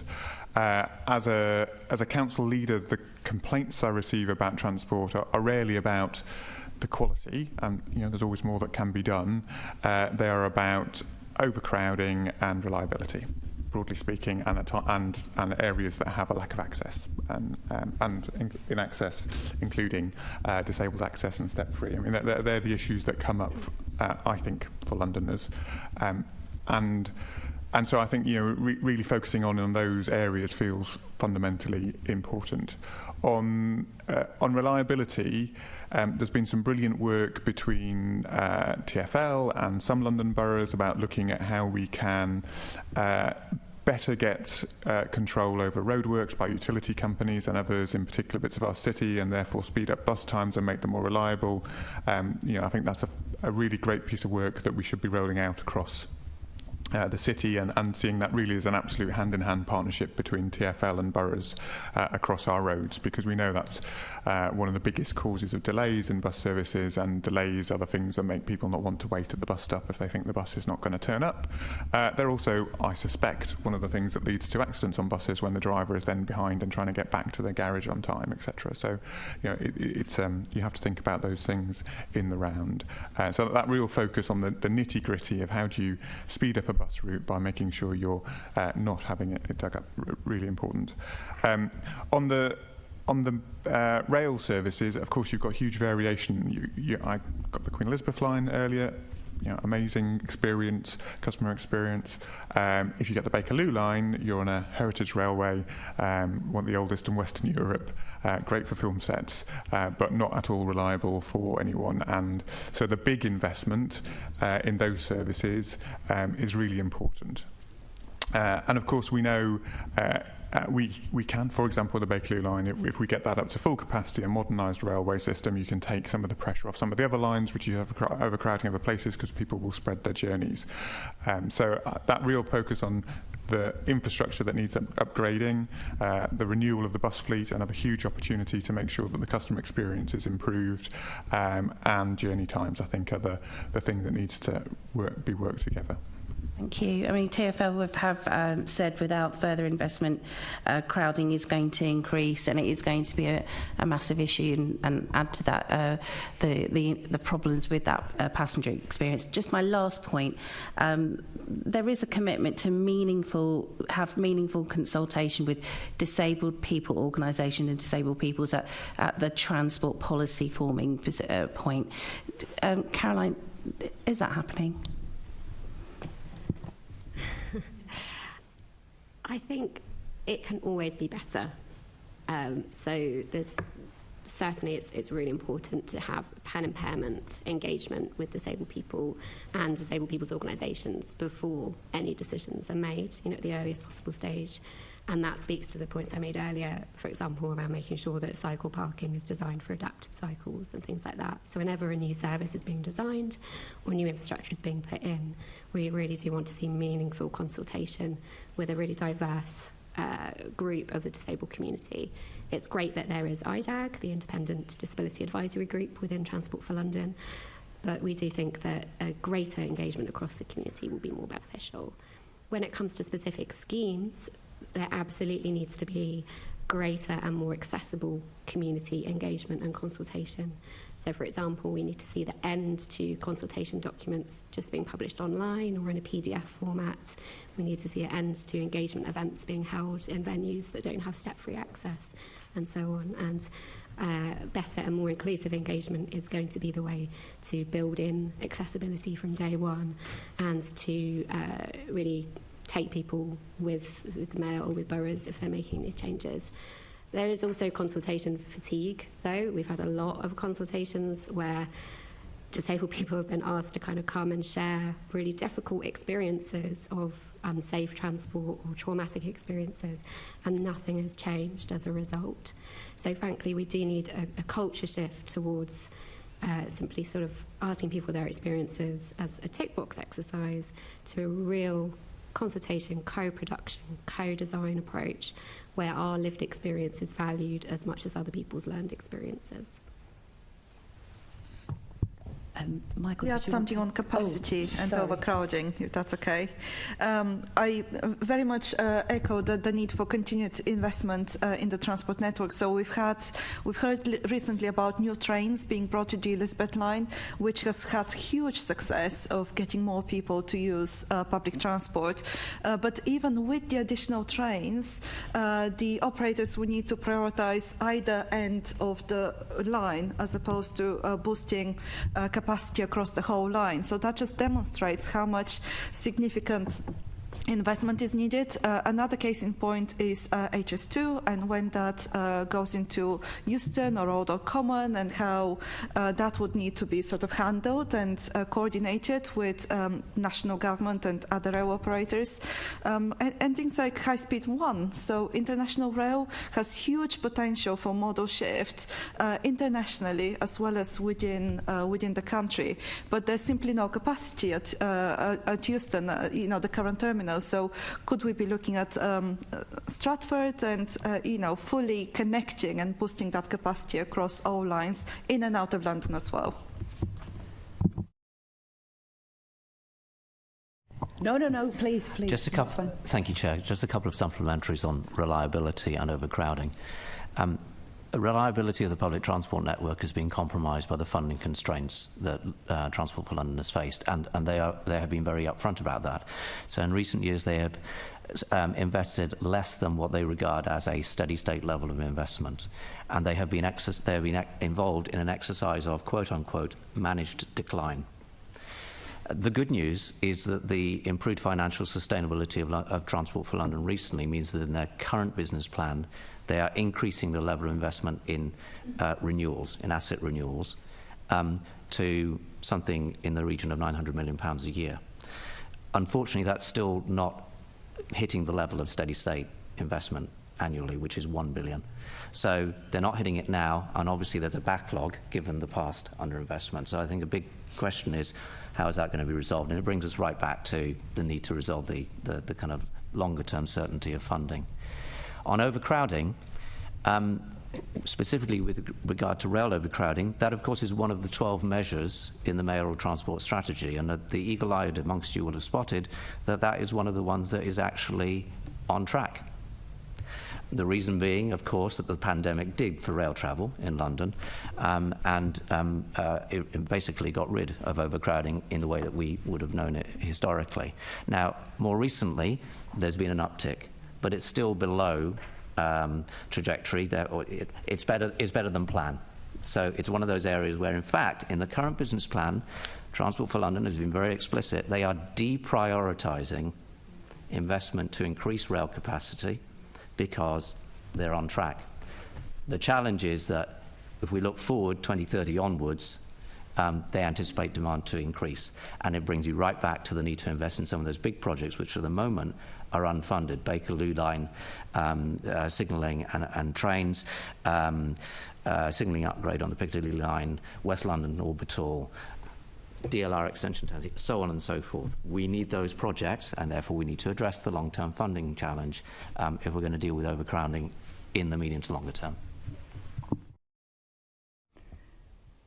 Just to add a couple of points to that, I mean, I completely agree on that. And the thing that I think we're all aware that has made it so hard for London is the fact we've had these short-term funding settlements.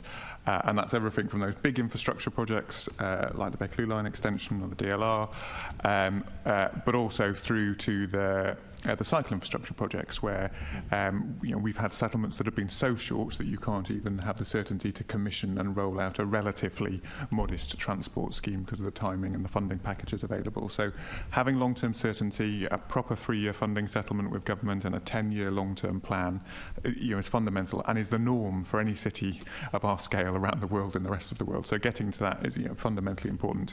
But the other point I just wanted to make about this backlog. So really important to keep in mind, there is the backlog that TfL has and there's the backlog that Borough has. TfL is obviously the Strategic Transport Authority for the whole city, boroughs as well. The backlog on borough roads and transport infrastructure is £1.6 billion across our city. And that's everything from highways and pavements maintenance through to some of the key assets that boroughs manage, such as some of the bridges, for example. So, and for some of those things, the day-to-day experience of a pavement not being in the quality it needs to be is profound for people, but the risks associated with failure on a key bridge, for example, would have huge impacts on reliability of the whole network and people's experience. Thank you very much for those additional points, and thank you, Assemblymember Bakari. So again, we have a couple of supplementaries, but I'm going to ask Assembly members if they can keep them short to one question and, if possible, direct them to one member of our panel of experts. And Assemblymember McCartney. I'll keep it short because a lot of my question has been answered, and it was about those big ticket items. But I'm going to ask two members of our panel to answer quickly. So, Michael, you talked about those big ticket items, such as rail devolution, upgrades to tube lines, as being really important around having that modal shift. But also, obviously, the investment that you can put there will create jobs, but will also create a better passenger experience. And now the devolution point of rail is really important.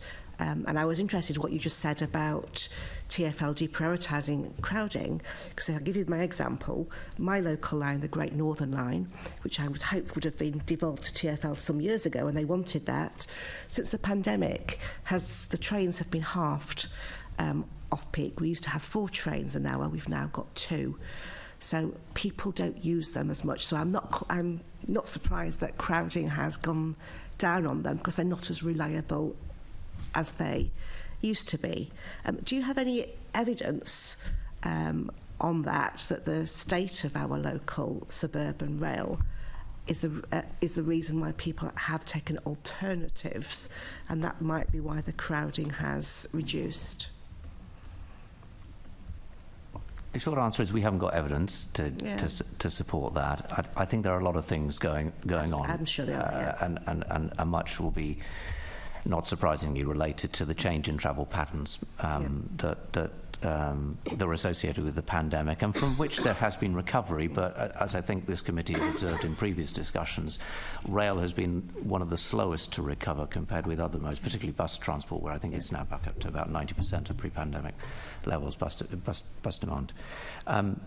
The only other thing I would say is I didn't actually mention devolution of rail services myself. However, that is something that at Travel Watch previously we have supported, as I believe the committee has, and these things are not necessarily straightforward, but the different political context that is now in play post the general election would at least suggest at face value that the conversation about devolving some of the national rail services to the mayor it looks like a more likely prospect. You mentioned Great Northern as one, South Eastern as another that's mentioned as a potential candidate, if indeed there's an appetite to go down that route. And the logic would suggest that when those as they are now, one is a franchise, one is an operator through the public sector, but when those arrangements come to their natural contractual end, might be the logical point at which any transfer of responsibility takes place. Thank you. My second question then is to Kieran, and that's about London's council's position on big infrastructure projects and being able to join with the mayor and lobby. And I'm thinking not only of rail devolution, but, for example, upgrade on the signalling on the Piccadilly line, which has been mentioned, but but apart from those, there's nothing really, really big. And Crossrail 2 is the obvious one that could be resurrected if in future. Is there an appetite from London councils to really look at some of this and to lobby, even though particular boroughs may not see the immediate benefits of something? Do you think there will be a coalescence around London boroughs? Absolutely, and there already is. We have agreed a London infrastructure framework by all 32 boroughs, the City of London and the GLA, that sets out our infrastructure priorities for the whole city. That includes transport priorities, but it also includes energy infrastructure and many other things, like the key infrastructure for our city. This work, as you alluded to at the beginning of your first question, so absolutely for transport, it's about the transport, but it's also about the jobs and the homes. To give a couple of examples, so the Northern Line extension has already unlocked over 12,000 homes, with another, when we'll reach 18,000 by the time it gets to the end of its development in the area. Similarly, the Bakerloo Line upgrade and extension will unlock 20,000 homes and about 12,000 jobs as well. So those big projects are fundamental, not just for transport, but for our city's prosperity. And we are agreed on what those are across boroughs, and our ask to work with government, with the mayor on each of them is absolute. Yeah, and obviously there's a range in there, but key ones. I'm going to, because I know my colleague Unmesh Desai is going to be asking about this in a little while. Okay. So I'll let him do that. And thank you, Chair. Thank you. Assemblymember Matthews. Thank you. So this question is to Caroline. We've talked about accessibility already, and in terms of really important to me in terms of making sure that actually, as you've raised earlier, we don't just have accessible stations in central London. People need to get there from outer London, as you talked about earlier, and we've delivered on that locally in places like Greenford and Hanwell, where actually Crossrail was not going to have lifts at that station until we intervened and got that secured. But we've got obviously stations which are planned going forward, and there's a really ambitious target going forward. But what I wanted to ask you was about what do you make of the current selection process and implementation programme for making those stations step-free on the Tube network? How could we improve that and engage better on taking that forward? Yeah, it's a really important question, and the lack of step-free access from street to platform and then the lack of level boarding really do create significant barriers for members across our community, including wheelchair users, but also including people with guide dogs, people with impaired mobility who walk. So it does need action. I would like to see the accessibility target in the strategy made bolder. I think a 50% reduction in extra time is good, but it's 50% and it's starting from quite a high level of extra time. So we do need to bring that down as much as possible to have an equitable experience for disabled Londoners. We also need to see excuse me, changes that are made to improve step-free access, not creating any unintentional barriers for other disabled people. So I take the example of Crossrail, which has been mentioned quite a lot today and is a fantastic step forward in step-free access. I agree with yourself, Assembly Member, that it took an awful lot of shouting and banner waving from disabled people and others to get that decision to put the lifts in. Which is fantastic, and we should never be in a position where we're having to fight for that accessibility again.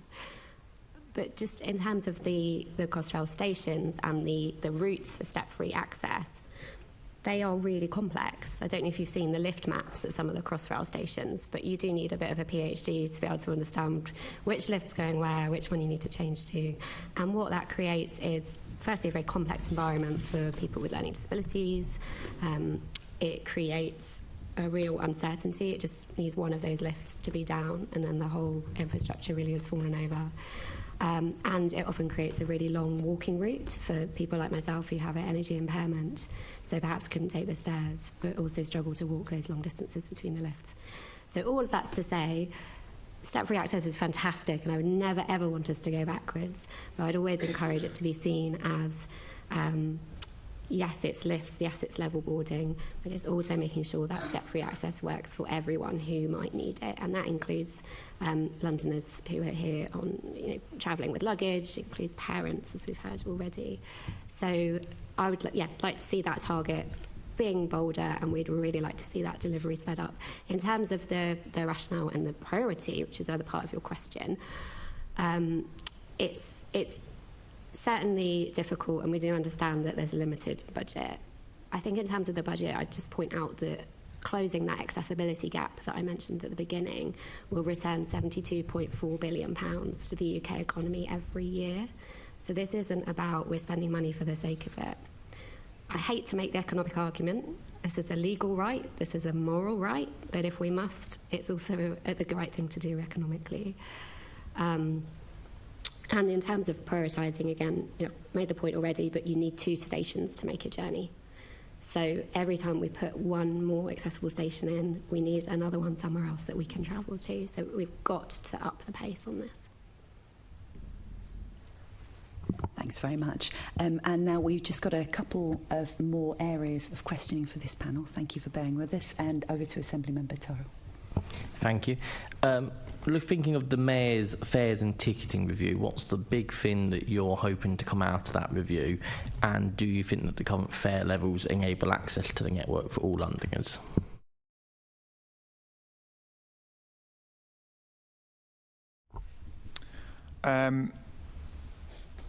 I mean, it's been such an important thing in this cost of living crisis that the Mayor has broadly capped fares, and that's made a huge difference to Londoners. I know my residents speak about the difference that makes, and the changes that have happened, particularly around the hopper fare for the lowest income Londoners, were transformative, actually, in the ability to get to your job on a fare you can afford. So I think maintaining those low fares, and particularly low fares for people who are struggling financially, is probably the thing I would say first and foremost. And the only other comment I'd make at this point is just to bear in mind that of the subsidised fares, a proportion of those are funded by boroughs as well, and so just really important that the TfL and the Mayor are working with boroughs on those fares and the conditions that go around them. Thank you. Fares and ticketing are incredibly important to disabled people. So our average costs are estimated to be £975 a month higher than for non-disabled people. So if you factor in the cost of living crisis on that as well, you can see this is really an unsustainable way of living for disabled people. In terms of fares and ticketing, we would like to see retention of non-digital tickets for the significant number of disabled people who are non-smartphone users and non-internet users. We'd like to see greater eligibility for those concessions which have been mentioned, which are really important, and a more accessible and less intrusive application process. I recently moved to another borough and I'm having to start again applying for Blue Badge and so on and so forth. With the tech that we have now, we should be able to join those systems up.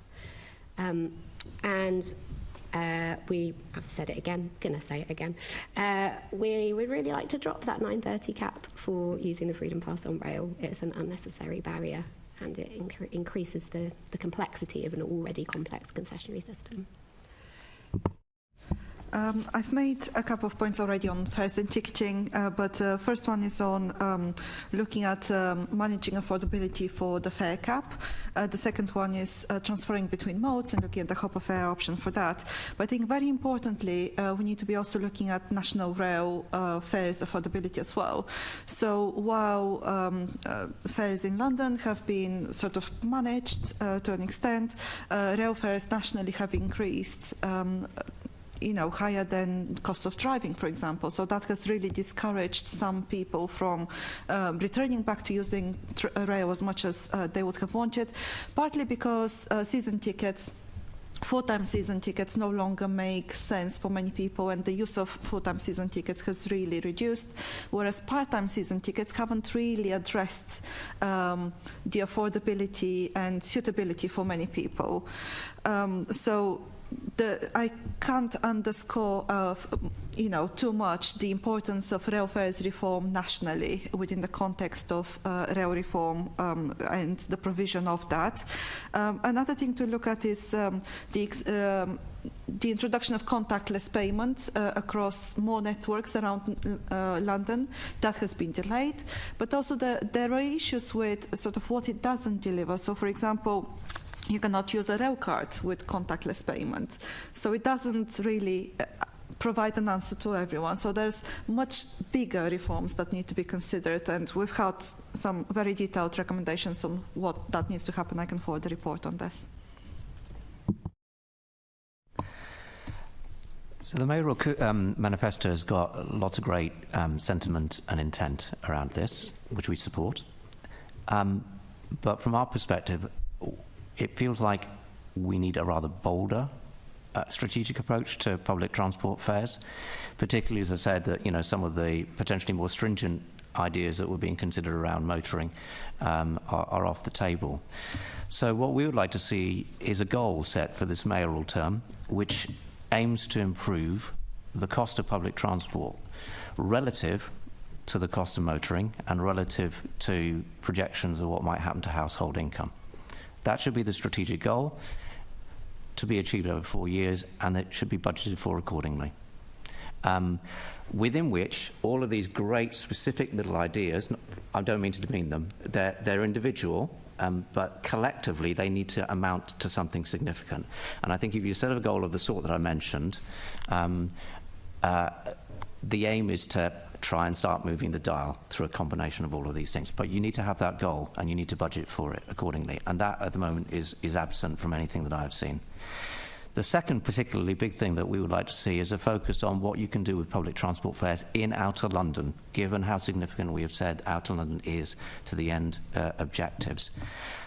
That would relate to Transport for London services, fares on Transport for London services. So, for example, might there be a special concessionary card that is related to part of the public transport using community in Outer London, postcode based? I don't know what, but let's think out of the box. That's part of the community we really want to reach. Equally, there should be a focus on non-Transport for London fares, so National Rail, in the way that Sylvia mentioned. And again, we've talked about how the political stars might just be aligning, so that the conversation between Mayor, TfL on the one hand, and Department for Transport on the other, around sensible things that you can do with rail fares in the London area can happen. One starting point, something that's cropped up many times before, is the fact that if you look at different rail journeys on different lines but of similar lengths, there are huge disparities in terms of the fare levels. Start addressing those as anomalies. I mean, passengers can't understand why one journey of 20 miles might cost £8 for a single and another one costs £10. Life is not quite as simple as that, but if you want to try and deal with the things that really aggravate people and contribute to that sense of public transport isn't really very attractive to us, these would be the sorts of things that we'd focus on. I think the supplementary has been answered, and that's all. I'll hand back to the Chair. Thank you very much. And finally, some questions from Assemblymember Desai on new homes and jobs. Thank you, Chair. Good morning, panel. I have two questions. The first question is to all of you. And if I could start off with you, maybe Michael. So the question is, the Mayor's transport strategy commits that where transport for new homes and jobs is created, this should be done in line with good growth principles, which include good access to public transport, people choosing to walk and cycle, and with inclusive and accessible design. So in terms of the good growth principles, how well do you think that this has been achieved? So was the question, how far did I think it had been achieved? Yeah. If I'm honest, I'm not well cited on that one. But I think as an ambition, everything that the Mayor is trying to do is the right thing to do. In terms of the strategy, there's a particular way in which this ambition is expressed, which is in slightly technical terms related to how accessibility is measured. That seems like a logical way to go. And on the information that we have at the moment, which is partial, it would appear that the strategy is broadly on track, at least to hit the 2030 milestone towards that end goal by 2040. Looking ahead, trying to ensure that this objective is achieved will again take us back to the provision of some of these significant public transport projects that we've mentioned before. And as we know, there is a challenge in the short term to ensure that the predictability of funding is in place to make sure that those things can be committed to and delivered. Which then begs the question, what is it that one can do in the interim until such point in time as those projects are on stream and can unlock sustainable transport to new developments? And one of the ideas that I think I've seen referred to is and I think this is an idea on the part of the TfL and the Mayor, is that ahead of developing significant new public transport improvements to help unlock sustainable development, one might introduce Superloop-style bus services to serve those developments, to essentially create a corridor of public transport connectivity that in time might be developed further through major capital type projects. That seems to me like quite a clever way of thinking about it. Okay. Sylvia? Yes, thank you. I think the public transport connectivity to new developments is very important. Again, I don't have specific metrics on progress that has been made so far, but I assume it's natural that sort of any targets can get pushback. So it's important that targets sort of being adhered to, and that any public transport infrastructure is being planned for and delivered in advance of new developments opening. We should be aiming for as many car-free developments as possible and providing that range of options from the start, public transport, but also car hire and more flexible car use as well. In terms of funding, I think it's very important to look at maximizing developer contributions and schemes such as land value capture when it comes to making sure that developers contribute to infrastructure investment and also providing services in those developments, so making sure that people have everything they need on a daily basis within walking and cycling distance. And there will be a big push on growth and housing development from central government. I think it's important that we look at making sure that the sites being selected are those with the best existing connectivity and potential for extension, for example, so around existing transport nodes as much as possible. Okay, thank you. Carla. Thank you. On this point, we at Transport for All, we have some significant concerns about the use of the public transport accessibility levels as the metric for this measure, simply because the accessibility in the PTAL is not a reflection of accessibility for disabled Londoners. So if we're making significant funding and development decisions based on the PTAL, we're measuring things like distance to a station, regularity of a bus network. We're not looking at, is that station step free? We're not looking at, does that bus have audiovisual information on it, for example?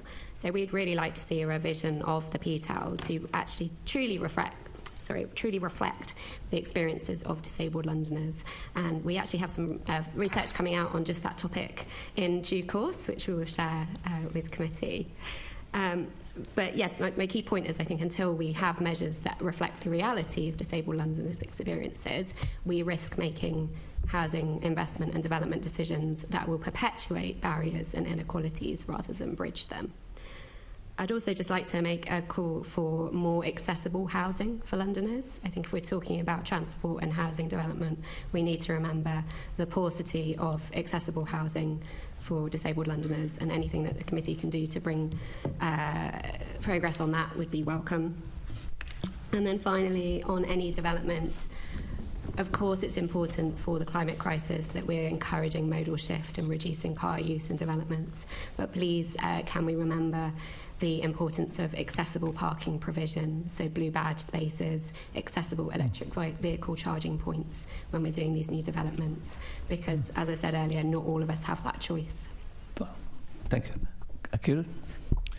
I suppose if I step back to the big picture of the challenges facing our city, whilst we have a strong economy, we've seen a period of wages broadly flatlining, people finding that the cost of living crisis is really pushing them in their personal pocket harder and harder. We've seen productivity in the city not keeping track with other major cities around the world, and we've got this huge housing crisis now with 1 in 23 children in London living in temporary accommodation, and more than 1 in every classroom. And there are many things we need to do to address those, but transport is a key to unlocking the kind of city we need. And so transport infrastructure absolutely has to unlock homes. As I said earlier, the Northern Line extension delivering 18,000 new homes, the Barking Riverside extension 10,000. We know the Bakerloo Line extension would get us up to another 20,000 homes. In those areas, Barking Riverside, 50% of those are affordable homes. On the Bakerloo Line route, we're currently hitting about 50% of those homes, 50% of both of those things being affordable. So we are doing the work, but it requires the investment. And the big sites that really matter for our city, so we've got to get Euston right. We can't leave a central area of our city with just a hole in the city, if you like. The DLR extension, really important for London. The Bakerloo Line extension and upgrade, really important for London. All of those schemes will deliver jobs and homes. And then just to give you one more figure, the Bakerloo Line extension would give a £1.5 billion uplift to our economy. If we're not investing in that kind of infrastructure for the long time, London won't keep track with the rest of the world. So you actually started answering my second question, which is addressed solely to you, but thank you for the answers for the rest of the panel. So really the question was, I'll still put it formally, from the point of view of local council, how well has the mayor delivered transport infrastructure to unlock more jobs and homes? What more does he need to do in terms of future transport infrastructure projects? Look, we've had all the successes I've just talked about, but over the last few years it's been impossibly difficult because there's been no long-term financial settlement for transport for our city, and you can't deliver these kinds of projects unless you have long-term certainty.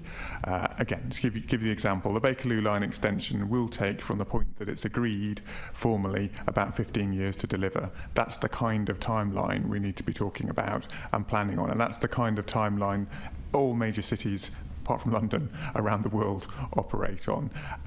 So I think has the mayor done a good job of getting that infrastructure delivered in what has been an incredibly hostile environment? Yes, and the Queen Elizabeth line has been transformative. The Northern Line extension has been transformative, but now we need the next wave of plans for our city, and what I hope is now a more calm and sensible and measured and long-term approach from government working with us. We need to secure those long-term investments in the next wave of major projects, as well as the things that are on the ground, and whether that be improving the safety of our road junctions or making our stations step-free.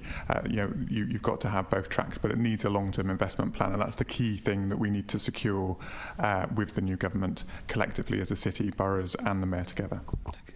So I had two supplementary questions. I think you answered the first one, but the second one, in terms of London councils, how do London councils influence the future planning of the mayor, government and other partners, and think long-term in terms of major infrastructure projects? And let me give you an example, something that was mooted quite some years ago, a DLR extension, not across the river, but along the river from Beckton to Barking Riverside. So, I mean, just give us an idea of how you sort of try to think long-term, but especially with the new government now. I mean, what's your vision? So as I mentioned earlier, the key document we've agreed is the London Infrastructure Framework. That sets out the major infrastructure projects for our city, and I suggest we circulate it to the committee so you can all see it. It's a plan that's been agreed jointly by all of London boroughs and the GLA and the mayor, and it sets out the projects that we need for our city. We are then working jointly to develop both the full business cases and the financial delivery options for each of those. For example, just a few months ago, we published a full business case for the Bakerloo line extension and upgrade, jointly developed by boroughs and the GLA and Transport for London. And we are working through exactly that kind of work on the other big projects for our city, and working hand in hand in taking those to government. In all of those cases, there will be money that comes direct from London, boroughs contributing directly, contributions from development that happens in the local area, contributions from the mayor and the GLA, but those big projects will always also require government funding at scale, and of course that's a benefit for our whole country. Again, to use that one example, and Bakerloo line extension, a 1.5 billion uppaid to the economy that extension would deliver. That's a huge contribution to the national growth we need to be delivering. And in that case, the same factory that's delivering the Piccadilly line trains could be building those trains for us, protecting jobs in Goole. So it's not just about London's economy; it is about our national economy. Thank you. Thanks, Chair. To bring Sylvia, to the... Can I ask, we are so over time. Can I ask you to put anything else you'd like to put in writing? Is that okay? Apologies to cut you off. So yes, thank you very much to our guests. I will draw it to a close, and thank you for staying with us. I hope we have not put any of your next plans behind staying with us, but far too interesting, far too much information to give us. We're now going to take a very short adjournment just to swap over the panels, so 5 minutes, but please either stay in the chamber or be back for 3 minutes. Not yourselves, you can definitely go. For 3 minutes past, so we can get going with the second panel. Thank you very much.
Welcome back to the Transport Committee and our discussion on the Mayor's 2024 manifesto commitments and the delivery of the Mayor's transport strategy. And for this second panel, we are joined by Seb Downs, Deputy Mayor for Transport. Welcome, Seb. And Christina Caldorato, Director of Transport Strategy and Policy at Transport for London. Welcome, Christina. And just to warn Assembly members, we will absolutely be stopping at 1 o'clock, even if you're halfway through a question. So please do bear that in mind as we get our questions through. So first question is mine, and these are just a couple of general questions. Firstly, Seb, is the Mayor planning to refresh his transport strategy?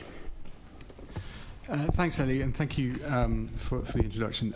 The MTS in question obviously is the 2018 MTS, which is the third transport strategy that has been issued by a Mayor of London, so one for each Mayor.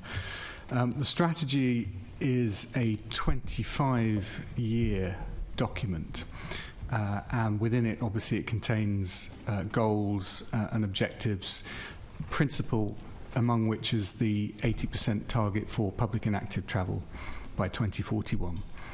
And that 25-year horizon is really important, because although obviously methods might change, technology evolves, and the way in which we deliver those overarching targets may well change, depending on innovations and learnings and so on. I think it's important that we do retain a long-term horizon when it comes to developing the direction of travel that we take in regards to the overall targets and policies we have. So there is no plan to revise or refresh the MTS, but within it, of course, and looking at all of the targets and objectives that we have, we constantly look at ways of improving and speeding up delivery according to the targets that are set in the 2018 MTS. Thank you. And Christina, in June 2023, Transport for London published their Delivering the Mayor's Transport Strategy 2022-23 update. When will the next update, the one for 2023 and 24, be published? Hi. Yeah, thank you. That will be coming in the coming weeks. So, yeah, we'll be able to have that updated information available then. But you'll also be able to see some of those kind of performance statistics in the most recent quarterly report, which shows that for quarter 4 of 23-24, tube journeys are up 6% year on year, Elizabeth line was up 20% year on year, DLR up 6%, overground journeys up 9% year on year, and tram journeys down 2%. And we've also just had some DFT traffic estimates as well, which show that we are kind of levelling off at well below pre-COVID levels. And our traffic in London remains lower than it did in the early 90s, which with a much bigger population is quite remarkable as well. So the 23-24 update will be able to kind of provide fuller information on all of that. That's really helpful. Thank you very much. And Seb, just being topical for a second, does the government's recent election manifesto help support the ambitions in the Mayor's transport strategy? And have you had discussions yet about how it will do? Obviously very early days, but we have set out a request, obviously, to the new Secretary of State for Transport for a meeting with the Mayor. And the engagement with government is obviously critical for delivery of the MTS, as it always has been.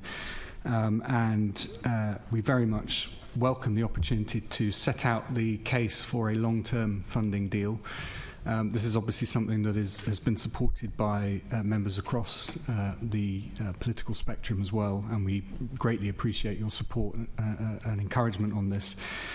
Clearly, it is a good thing that TfL, for the first time in its history, is operating a small surplus when it comes to operational funding, but when it comes to the improvements that we all want to see, the capital expenditure that we all want to see, things like, for example, upgrading the Piccadilly line, new fleet, new signalling, we do need support from government, always have done, always will do, in common with every single other transport authority in the world. And that's why the long-term funding deal is really something that we will be emphasising with government. And early signs in terms of the Chancellor's speech, for example, on looking at unlocking stalled infrastructure projects are certainly positive, and that's the vein with which we will have conversations with the new government. Thank you. And Assembly Member Garrett. Morning. It's quite actually I think it might be afternoon now. It's sort of a broad question about MTS. So one of the things that our wonderful team here do for us is produce briefings that we use to inform our questioning. And one of the things that struck me as a bit of a theme throughout this is there were multiple examples of targets that are in the Mayor's transport strategy where the team weren't able to find data about how we're doing against those targets. And perhaps boldly, I'm going to assume that's not our team, maybe it's the Mayor's team or TfL's team. So could we have a commitment that every time where there is something that the MTS says the Mayor is trying to achieve against some target, there's regular publication of data? I mean, ideally, monthly, quarterly, something like that. I can give you some examples we can write to you with the ones that we found, but there seem to be more than just one or two. Yeah, absolutely. I'm very happy to have the examples that you have, or instances where you can't find data. There's an awful lot of data out there, and my understanding is that we do have a very clear reporting structure on where we are and where we're not meeting some of those targets. So, for example, on overall injuries and deaths on our roads, we have a reduction. I think it's, I don't want to give a percentage, it's in here somewhere, I can't remember off the top of my head, but in some areas that we are behind. So I think we're very, there's no interest in pretending we're ahead when we're not, or withholding that data. I don't want to drift onto some of these questions that might come up later and that people may have questions about. But so as far as you're concerned, all of the things that are in here, so for example, number of people living within 45 minutes travel time of central London, jobs accessible within 45 minutes, percentage of total capacity on rail services, number of cars owned by Londoners, percentage of overall traffic levels, percentage of people who do not feel safe walking by themselves in the local area. These are all areas where our team couldn't find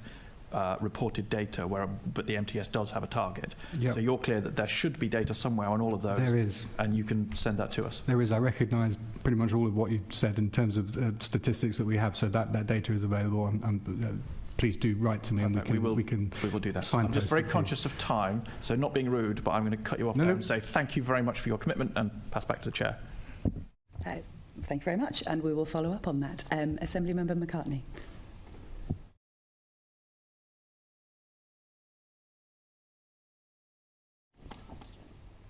That's absolutely fine.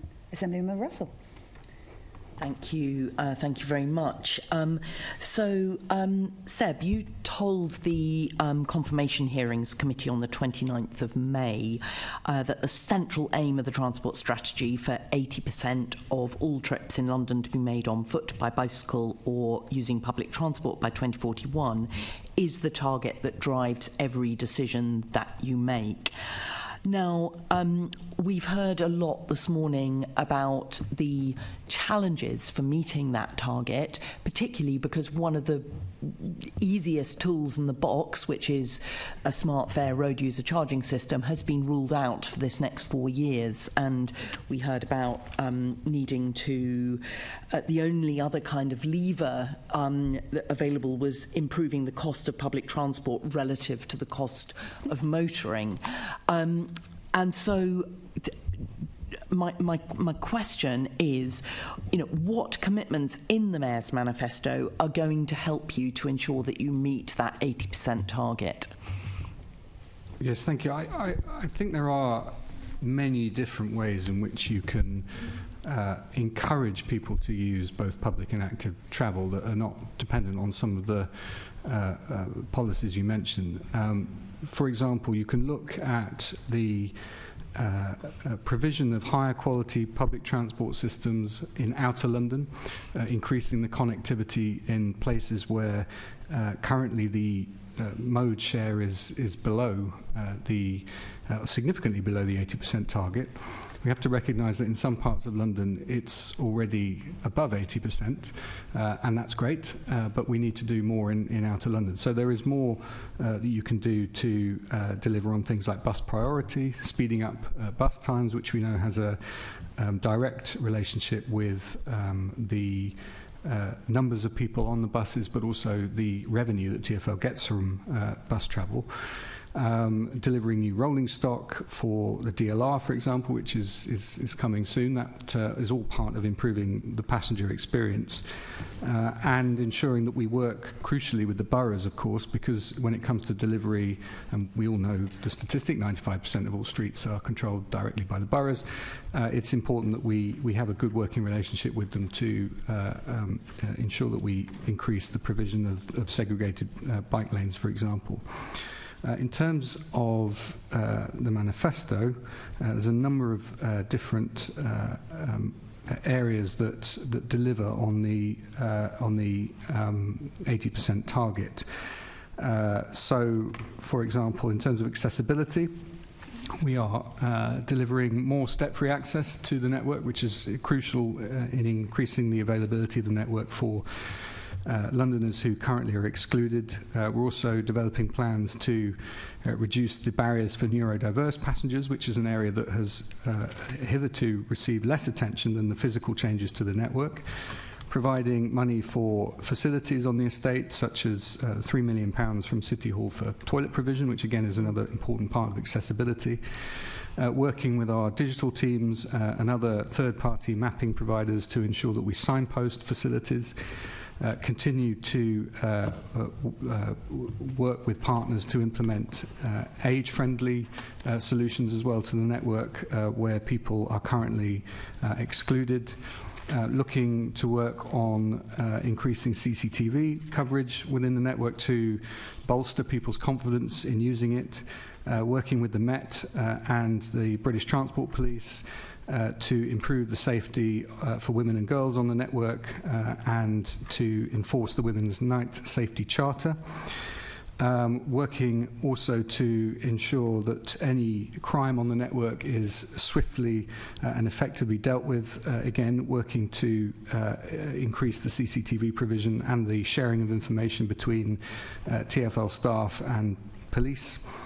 There are a number of commitments on electric vehicle charging, for example, which will dramatically increase the infrastructure that we have in the city and delivering 100% zero-emission buses by 2030, which is another key part of increasing ridership. I say that not just because they are better for the environment and air quality, of course, which they are, but they deliver a better passenger experience as well. They're more comfortable, they're quieter, and people prefer the passenger experience on zero-emission buses. So we have the largest fleet already in Western Europe, and we will make progress towards delivering that 100% reduction by 2030. I could go on. There are many, many. I'm sure you could go on an awful lot. What, just in terms of of actually measuring the delivery on all of this and how it is making a difference in terms of meeting the 80%. Oh, is there anything in particular that we should be looking out for in terms of, you know, are you confident that you will be able to demonstrate year on year the progress towards that 80% target? There's a lovely menu of nice things, but actually kind of delivering that real reduction in traffic and that big increase in the numbers of people walking, cycling and using public transport.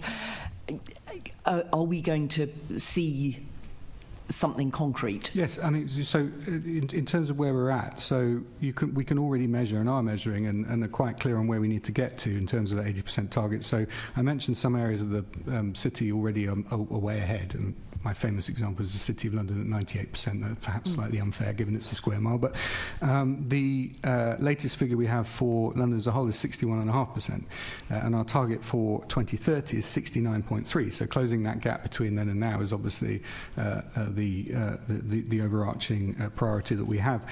We're currently forecast to fall slightly short of that, so we're looking at ways in which in those individual manifesto areas we can increase.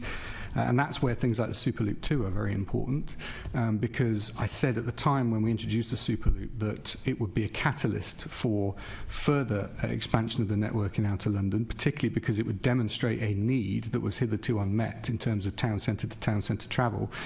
And that is indeed what the data is showing us, is that the Superloop is incredibly popular, that people are using it to go from town centre to town centre, that the radial model of public transport that has existed for so long and has benefited the city for so long is changing, and that's been happening before the pandemic, but the pandemic has obviously exacerbated that. So the Superloop 2 is a direct result of the identified gaps, if you like, in the network, ideas to fill those gaps, and then looking at the success of those and seeing what we can do going forward, hence developing that network further. So it's those commitments, those individual commitments, that will be crucial in closing that gap.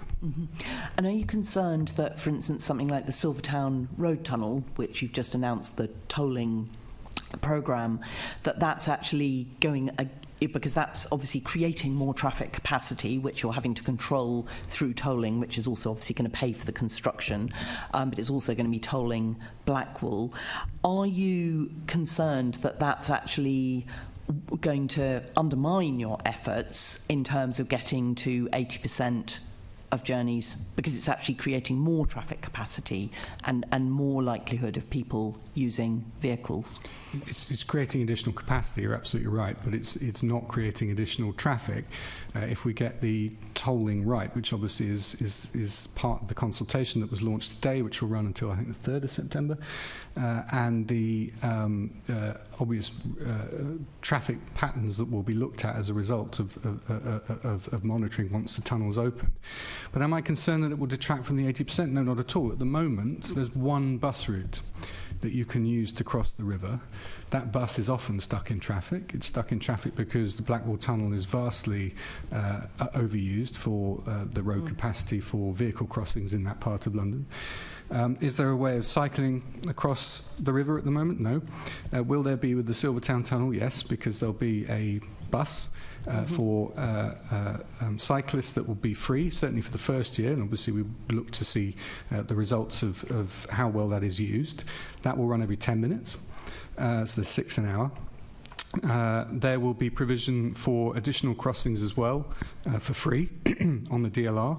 And that is another way of opening up capacity for encouraging people to use public and active travel. So journeys from one side of the river to the other will be reimbursed, and that's an important part of opening up cross-river capacity. Again, that's not possible at the moment.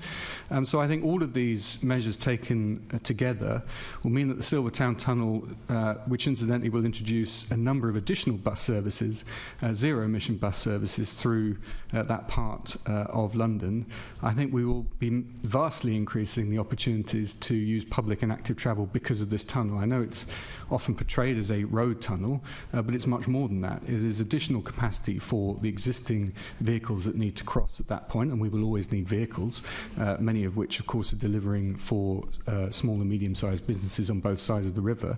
But we are introducing the additional measures that will enable people to use the tunnel to be able to cross in public and active travel. Well, I'm sure lots and lots of Londoners will be giving you their views on the consultation. Just very briefly, Christina, is there anything that you would like to say from the perspective of TfL, just in terms of prioritising the things that you're prioritising to deliver on the 80%? That is anything beyond what Seb has said.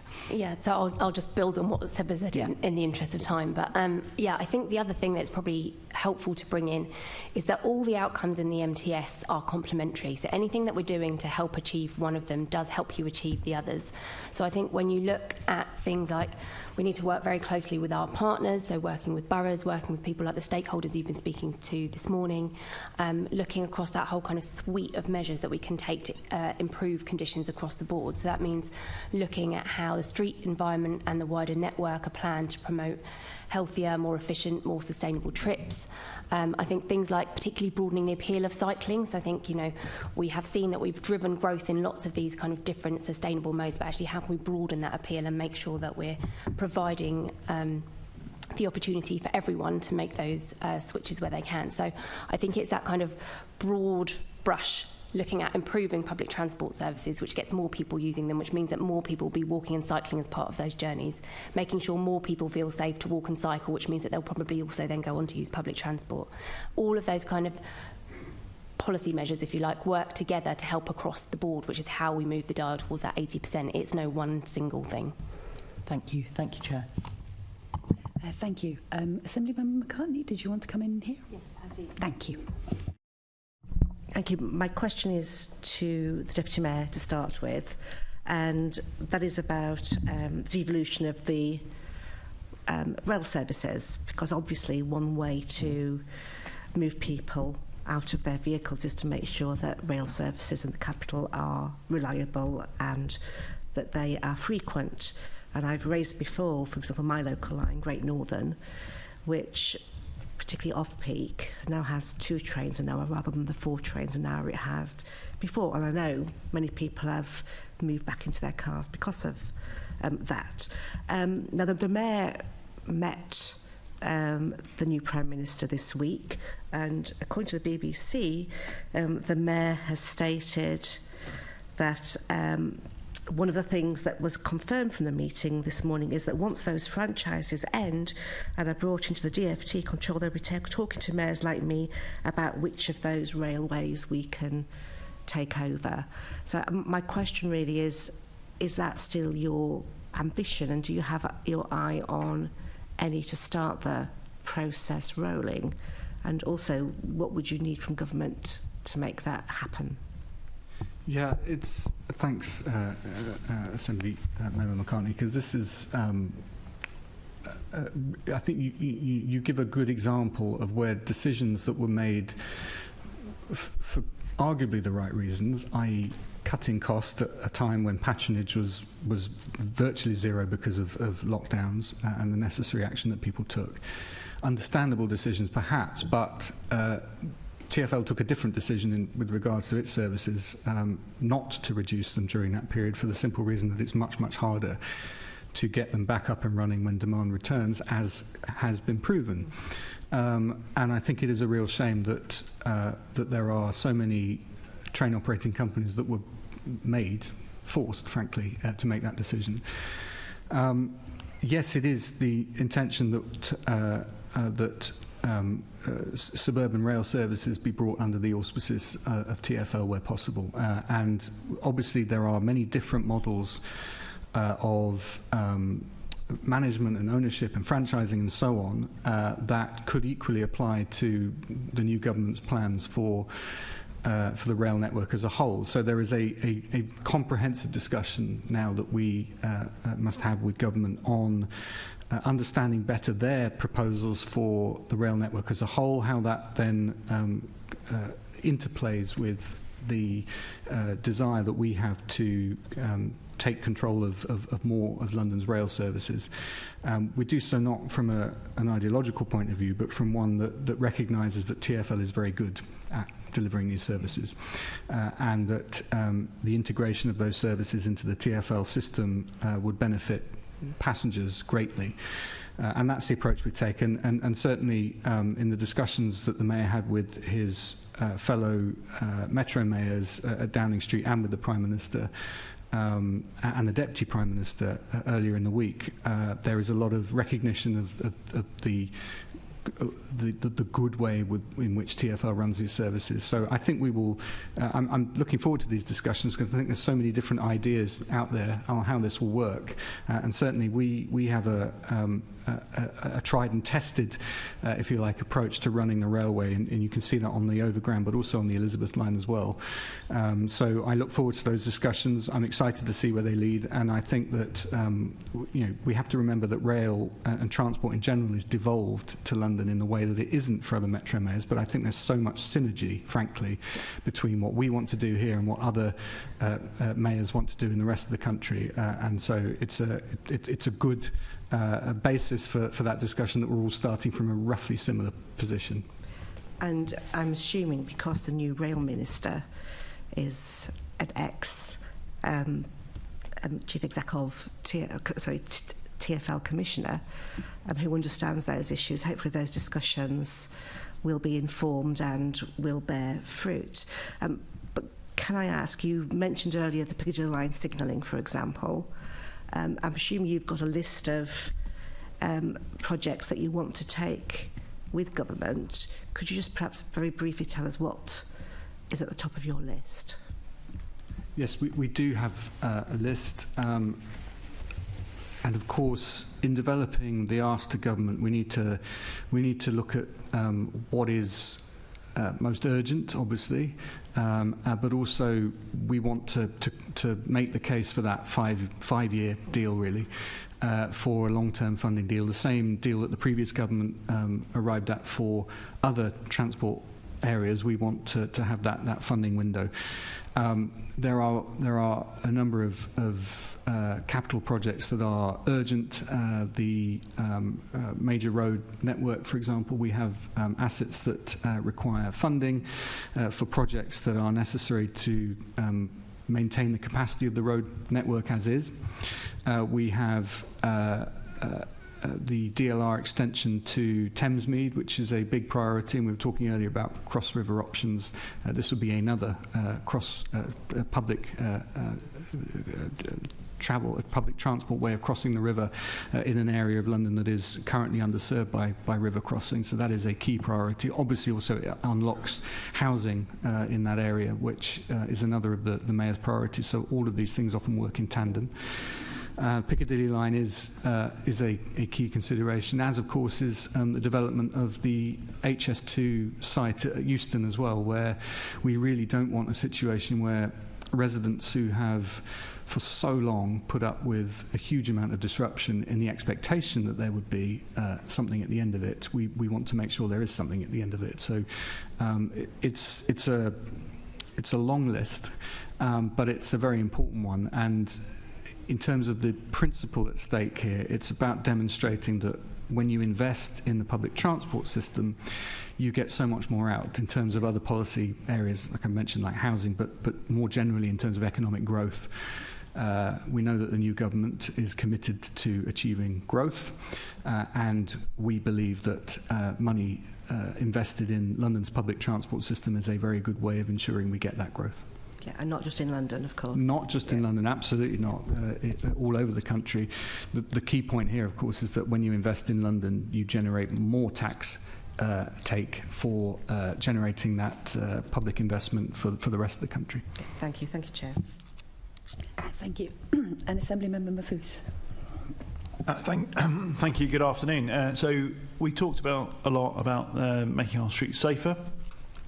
Clearly, the Mayor has a vision for net zero, for Vision Zero targets in 2030 and for 2041. Wanted to ask you what you feel needs to happen between now and then to hit those targets, and what you feel have been the achievements and progress so far. Yes, thank you. And by the way, congratulations on your election and appointment to the Transport Committee. It's great to see you here, and thank you for the question. So, Vision Zero is a key commitment, obviously, to eliminate all deaths and injuries on London's transport network, as well as London's roads and streets by 2041. And we have an interim target on buses as well for 2030 for no one to be killed by or on a bus.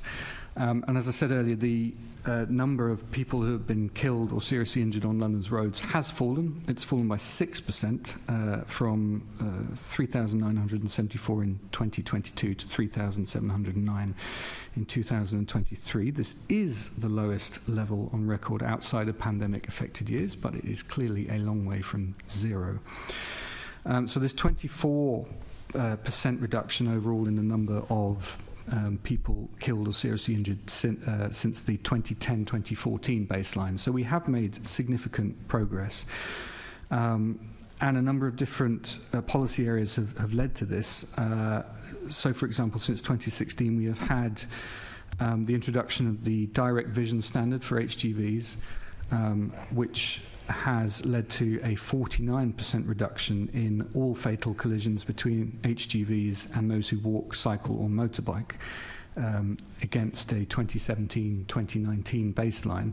And I can say with my previous role in the European Parliament that the direct vision standard has led to the improvement of standards across Europe. It's been adopted by many other cities and indeed has led the way internationally in introducing standards for heavy goods vehicles that were previously not there. We have a world-leading bus safety standard which now applies to 1,400 of the buses on the network, which includes a number of different safety modifications. All new buses need to meet the new standards, but we're also retrofitting those that are going to be in service for a reasonable amount of time.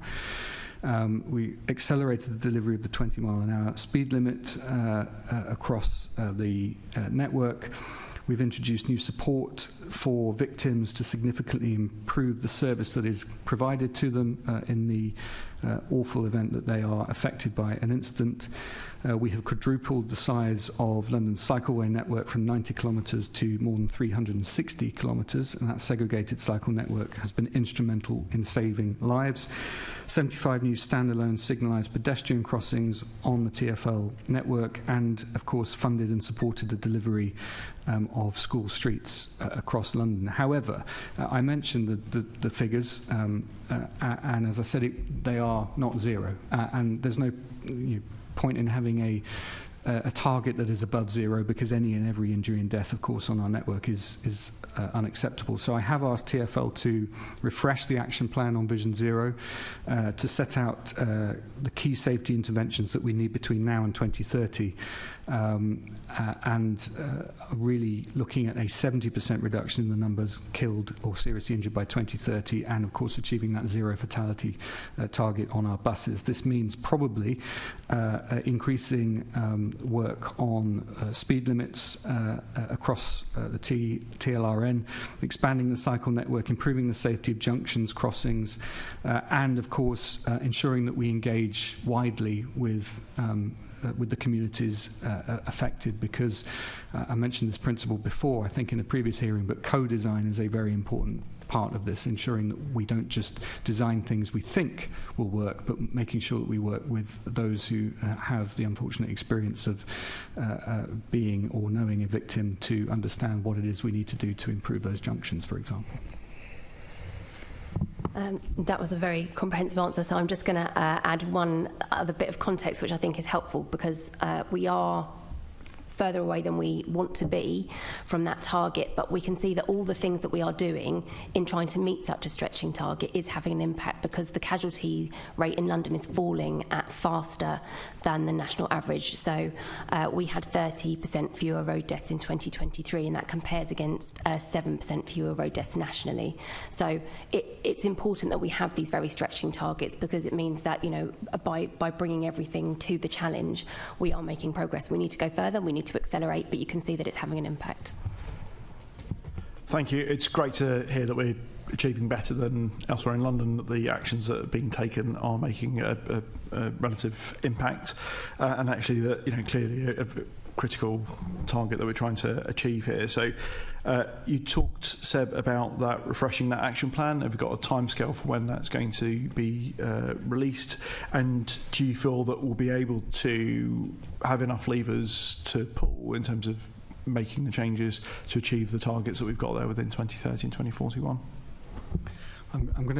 I don't want to put an unnecessary, unreasonable time expectation on Christine, but the request is live, as it were. So the teams know that the refresh is on the way. So I don't want to put a unreasonable time limit on Christina. But in terms of do we have all the data, all the levers, I think we have a lot that we have demonstrated works. And as I said earlier, that there are developments in technology that come about from manufacturers, from all sources really, that we incrementally increase or put a burden on manufacturers to put on new rolling stock. Buses being a good example, where the speed limiting technology, for example, has been introduced in new buses, and since 2019 they've been rolling out at pace, and we look to retrofit.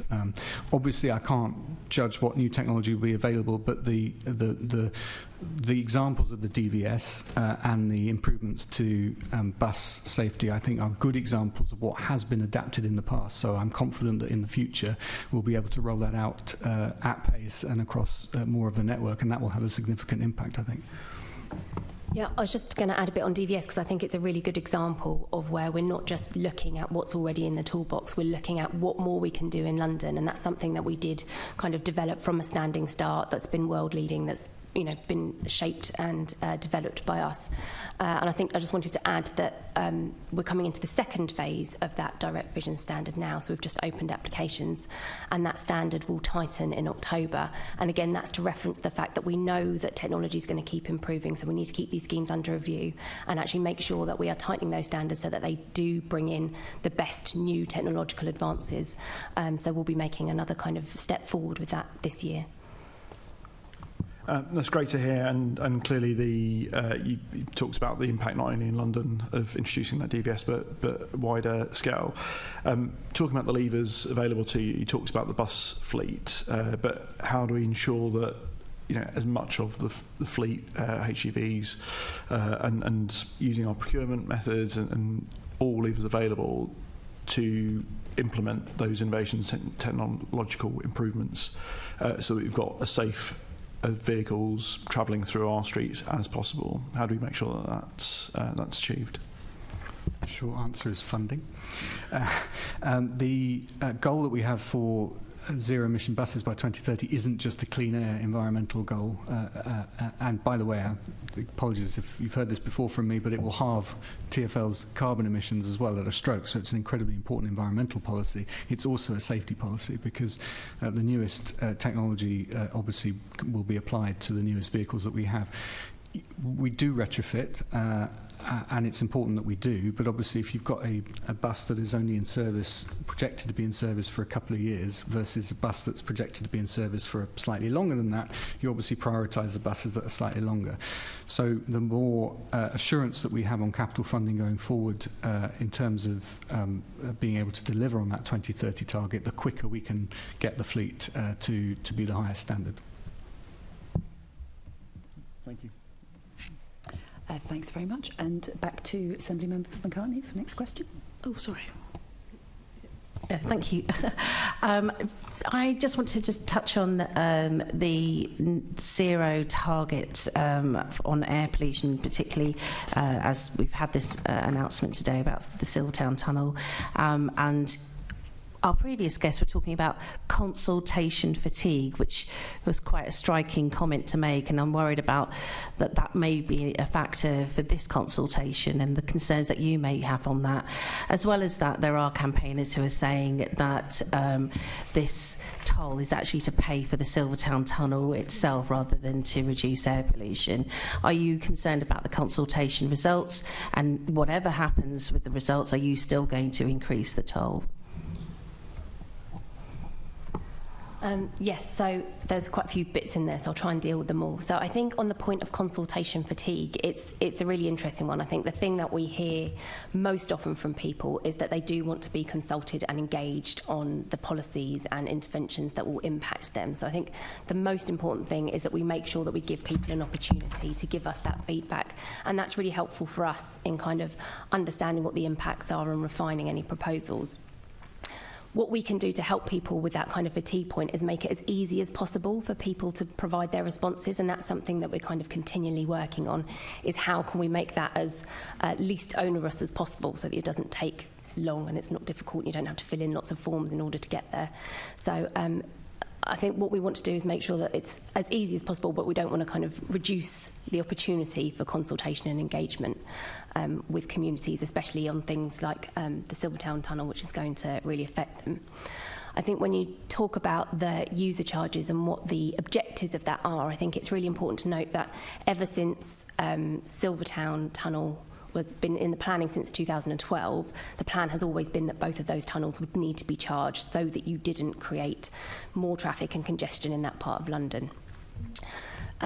So those charges have always been part of that, and the consent for the tunnel is actually, it's a requirement of that consent that you have those charges in place to meet the project objectives, and that's of making sure that you manage the traffic and congestion and the emissions obviously that go with that, but also to pay back the cost of the tunnel. So it is to do both things.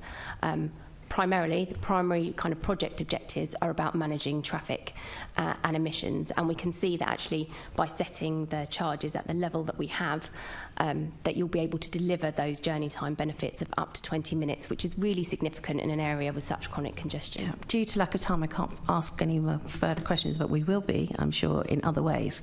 My main question is actually on the priorities on making sure that transport is accessible. We've had people from our last guest talking about lifts. We've talked about step-free access. What are you prioritising? I'm sure Caroline Russell will be saying you should be prioritising toilets, things like this that are vital for accessibility.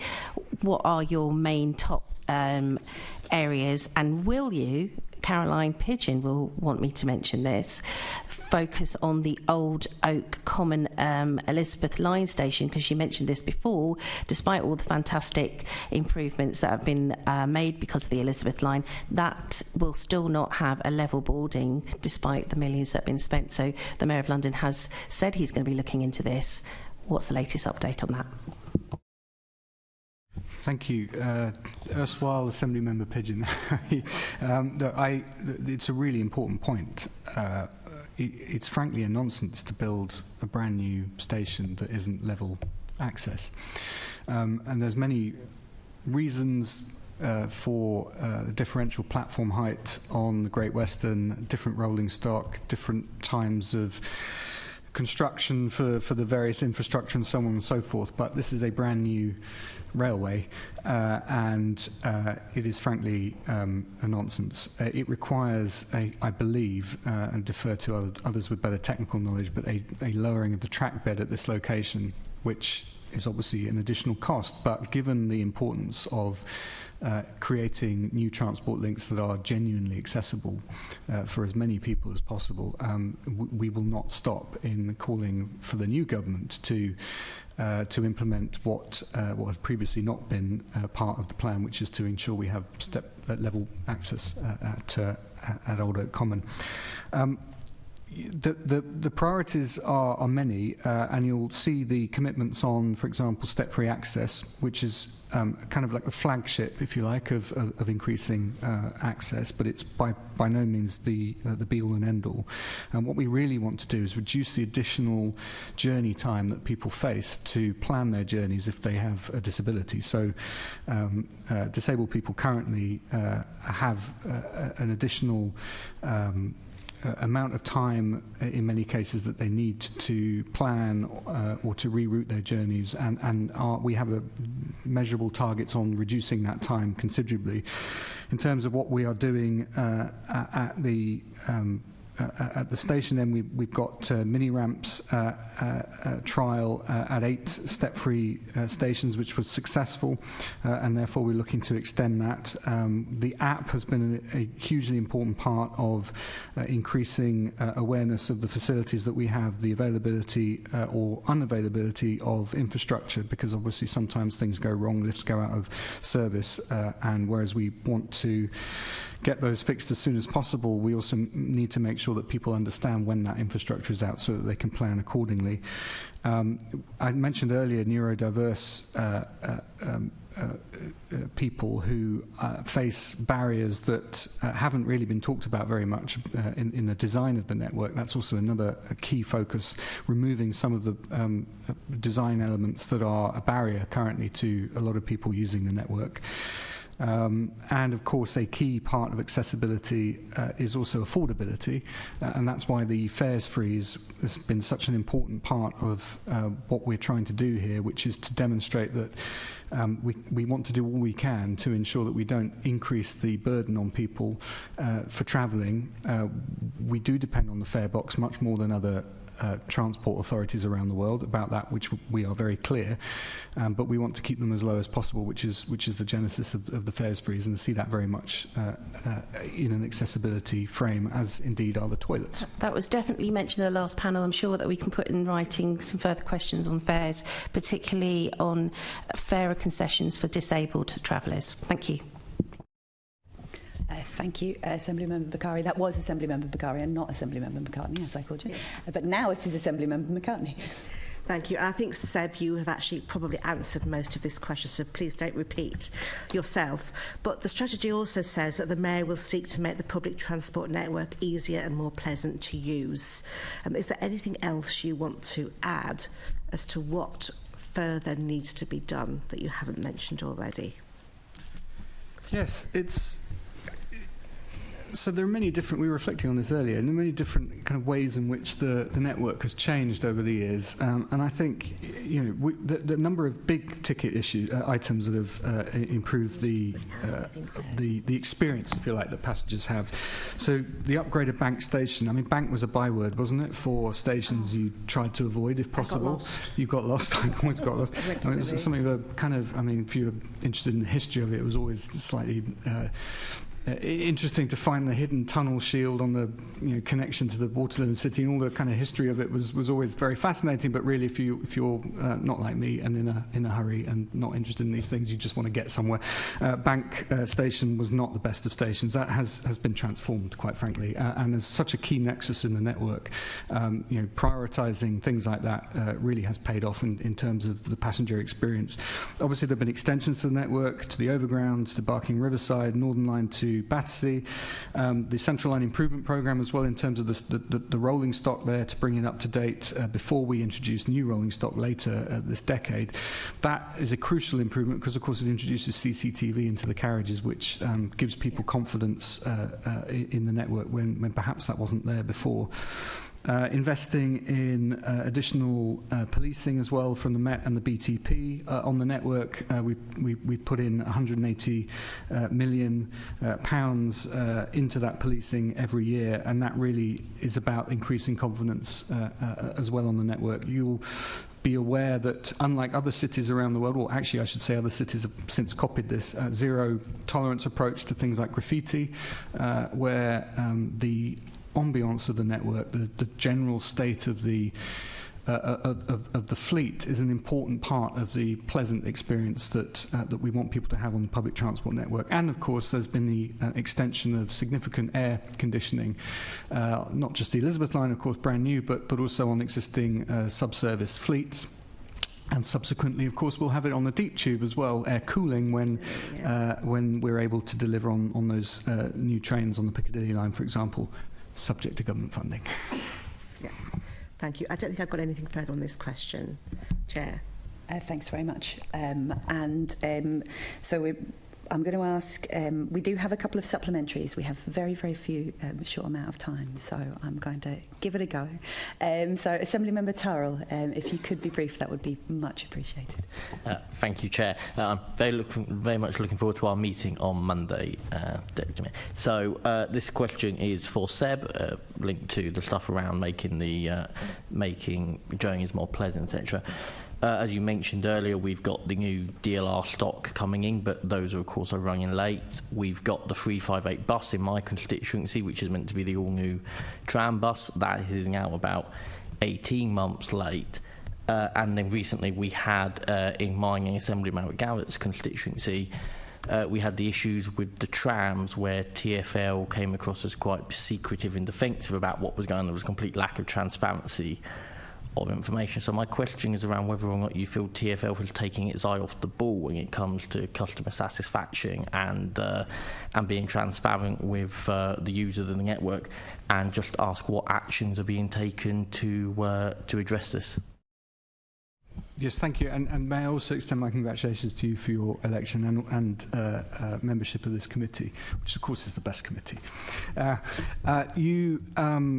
You mentioned the delays. Of course, I don't want to sideline the delays. They're important. I will address them. But of course, in everything that we're talking about here, including, and I didn't mention, for example, in terms of the more pleasant experience and better provision of services, things like the Superloops, not just about providing links, but also the standard of the fleet is a very important part of this. So comfortable seats, a calmer environment, which again, when I talk about the barriers faced by neurodiverse people, is extremely important, and we perhaps don't talk about it enough.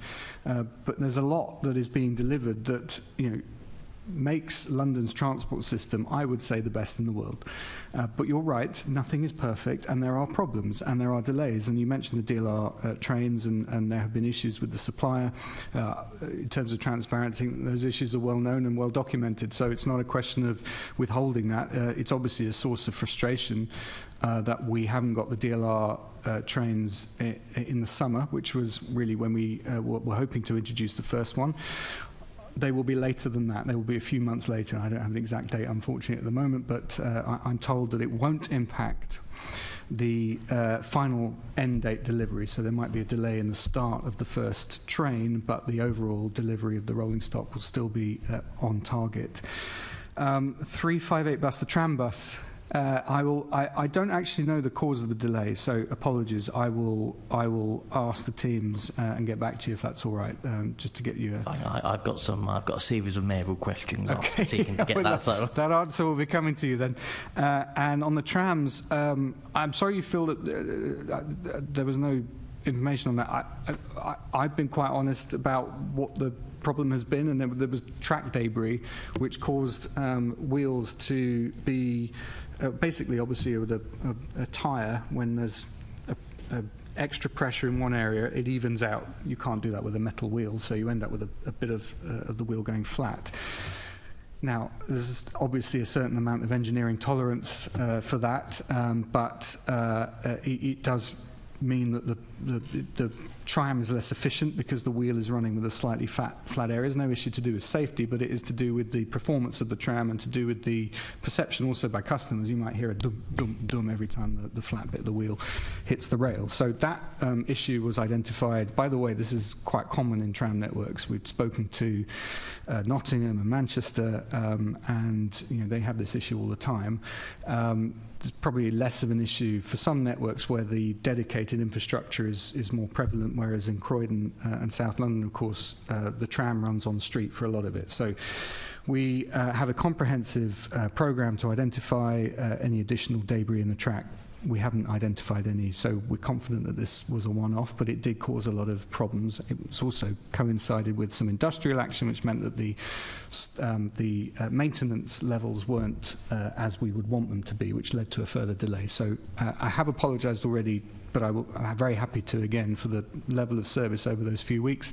It's back now to where we would want it to be, and of course maintaining the network, ensuring that we have the track free of debris and well maintained is again linked to the funding question as well, to ensure that we have a good long-term funding deal to ensure that we can introduce the new generation of trams, and of course they will include technology that will better able to detect debris in the track than the current rolling stock. Thank you very much. Assemblymember Mahfouz, do you think you can ask your question in a minute and get an answer from Seb in a minute? I'll be quicker than a journey between Charing Cross and Embankment. So, Seb, you've talked about innovation and new technology. I really want to make sure that we are getting as many stations accessible at best value. I just want to extend an invite to yourself and Christina to come along to Greenford Station, where we were able to deliver a lift using innovative technology at the fifth of the price that TfL had been originally quoted at, so that we can try and transform the network as quickly as possible at the best price possible. Yes. Most definitely, yes. Thank you. Yes. Anything that could be delivered at a fifth of the price, we will most definitely want to learn how we can do that elsewhere, definitely. Fantastic. Beautifully done. Thank you very much. And we do have a number of questions that we haven't had a chance to put to you verbally here. We'd like to put them to you in writing. And thanks very much for the committee for... Would you bear with me? I know Unmesh couldn't be here, but he did ask me to want to ask a particular question. Would that be okay? If you can do it in 30 seconds. Yes, because Unmesh would not forgive me otherwise. But he wanted to ask about the case for new projects, and particularly whether you will be lobbying for an extension from Beckton to Barking Riverside, a 2-mile stretch, but it is impeding growth in that area. Yeah. So yes, we will certainly consider it. The priority we have is delivering the DLR extension to Thamesmead. Of course, that cross-river link is what will unlock so much in both Beckton and in Thamesmead. But it will be done in a way that would enable further extensions to be built. If you think about, when a new bit of the network is built, there's often provision for it to go further if that is later decided. So that will be the case in this instance. Certainly extensions both south of the river and north of the river would be possible with the design that we're looking at for that extension to Thamesmead. Thank you. Thank you very much. Thank you, Assembly Member. Okay, so I would like to thank our guests for attending this morning and for their answers to our questions. The committee just has a couple more items of business to deal with, but in the meantime, please feel free to leave your chamber, and thank you very much. Can I ask the committee to note the report and the discussion? Can we also delegate authority to me as chair in consultation with party group lead members to agree to any output arising from the meeting? And can we note the work programme, meeting dates and the additional activity undertaken since its last meeting, namely the committee's informal briefing on the Mayor's transport strategy on the 18th of June 2024? The next meeting of the committee is scheduled for the 3rd of September 2024 at 10 a.m. in committee rooms 2 and 3, City Hall. And there is no other urgent business. Thank you, and the meeting is now closed. 1 minute.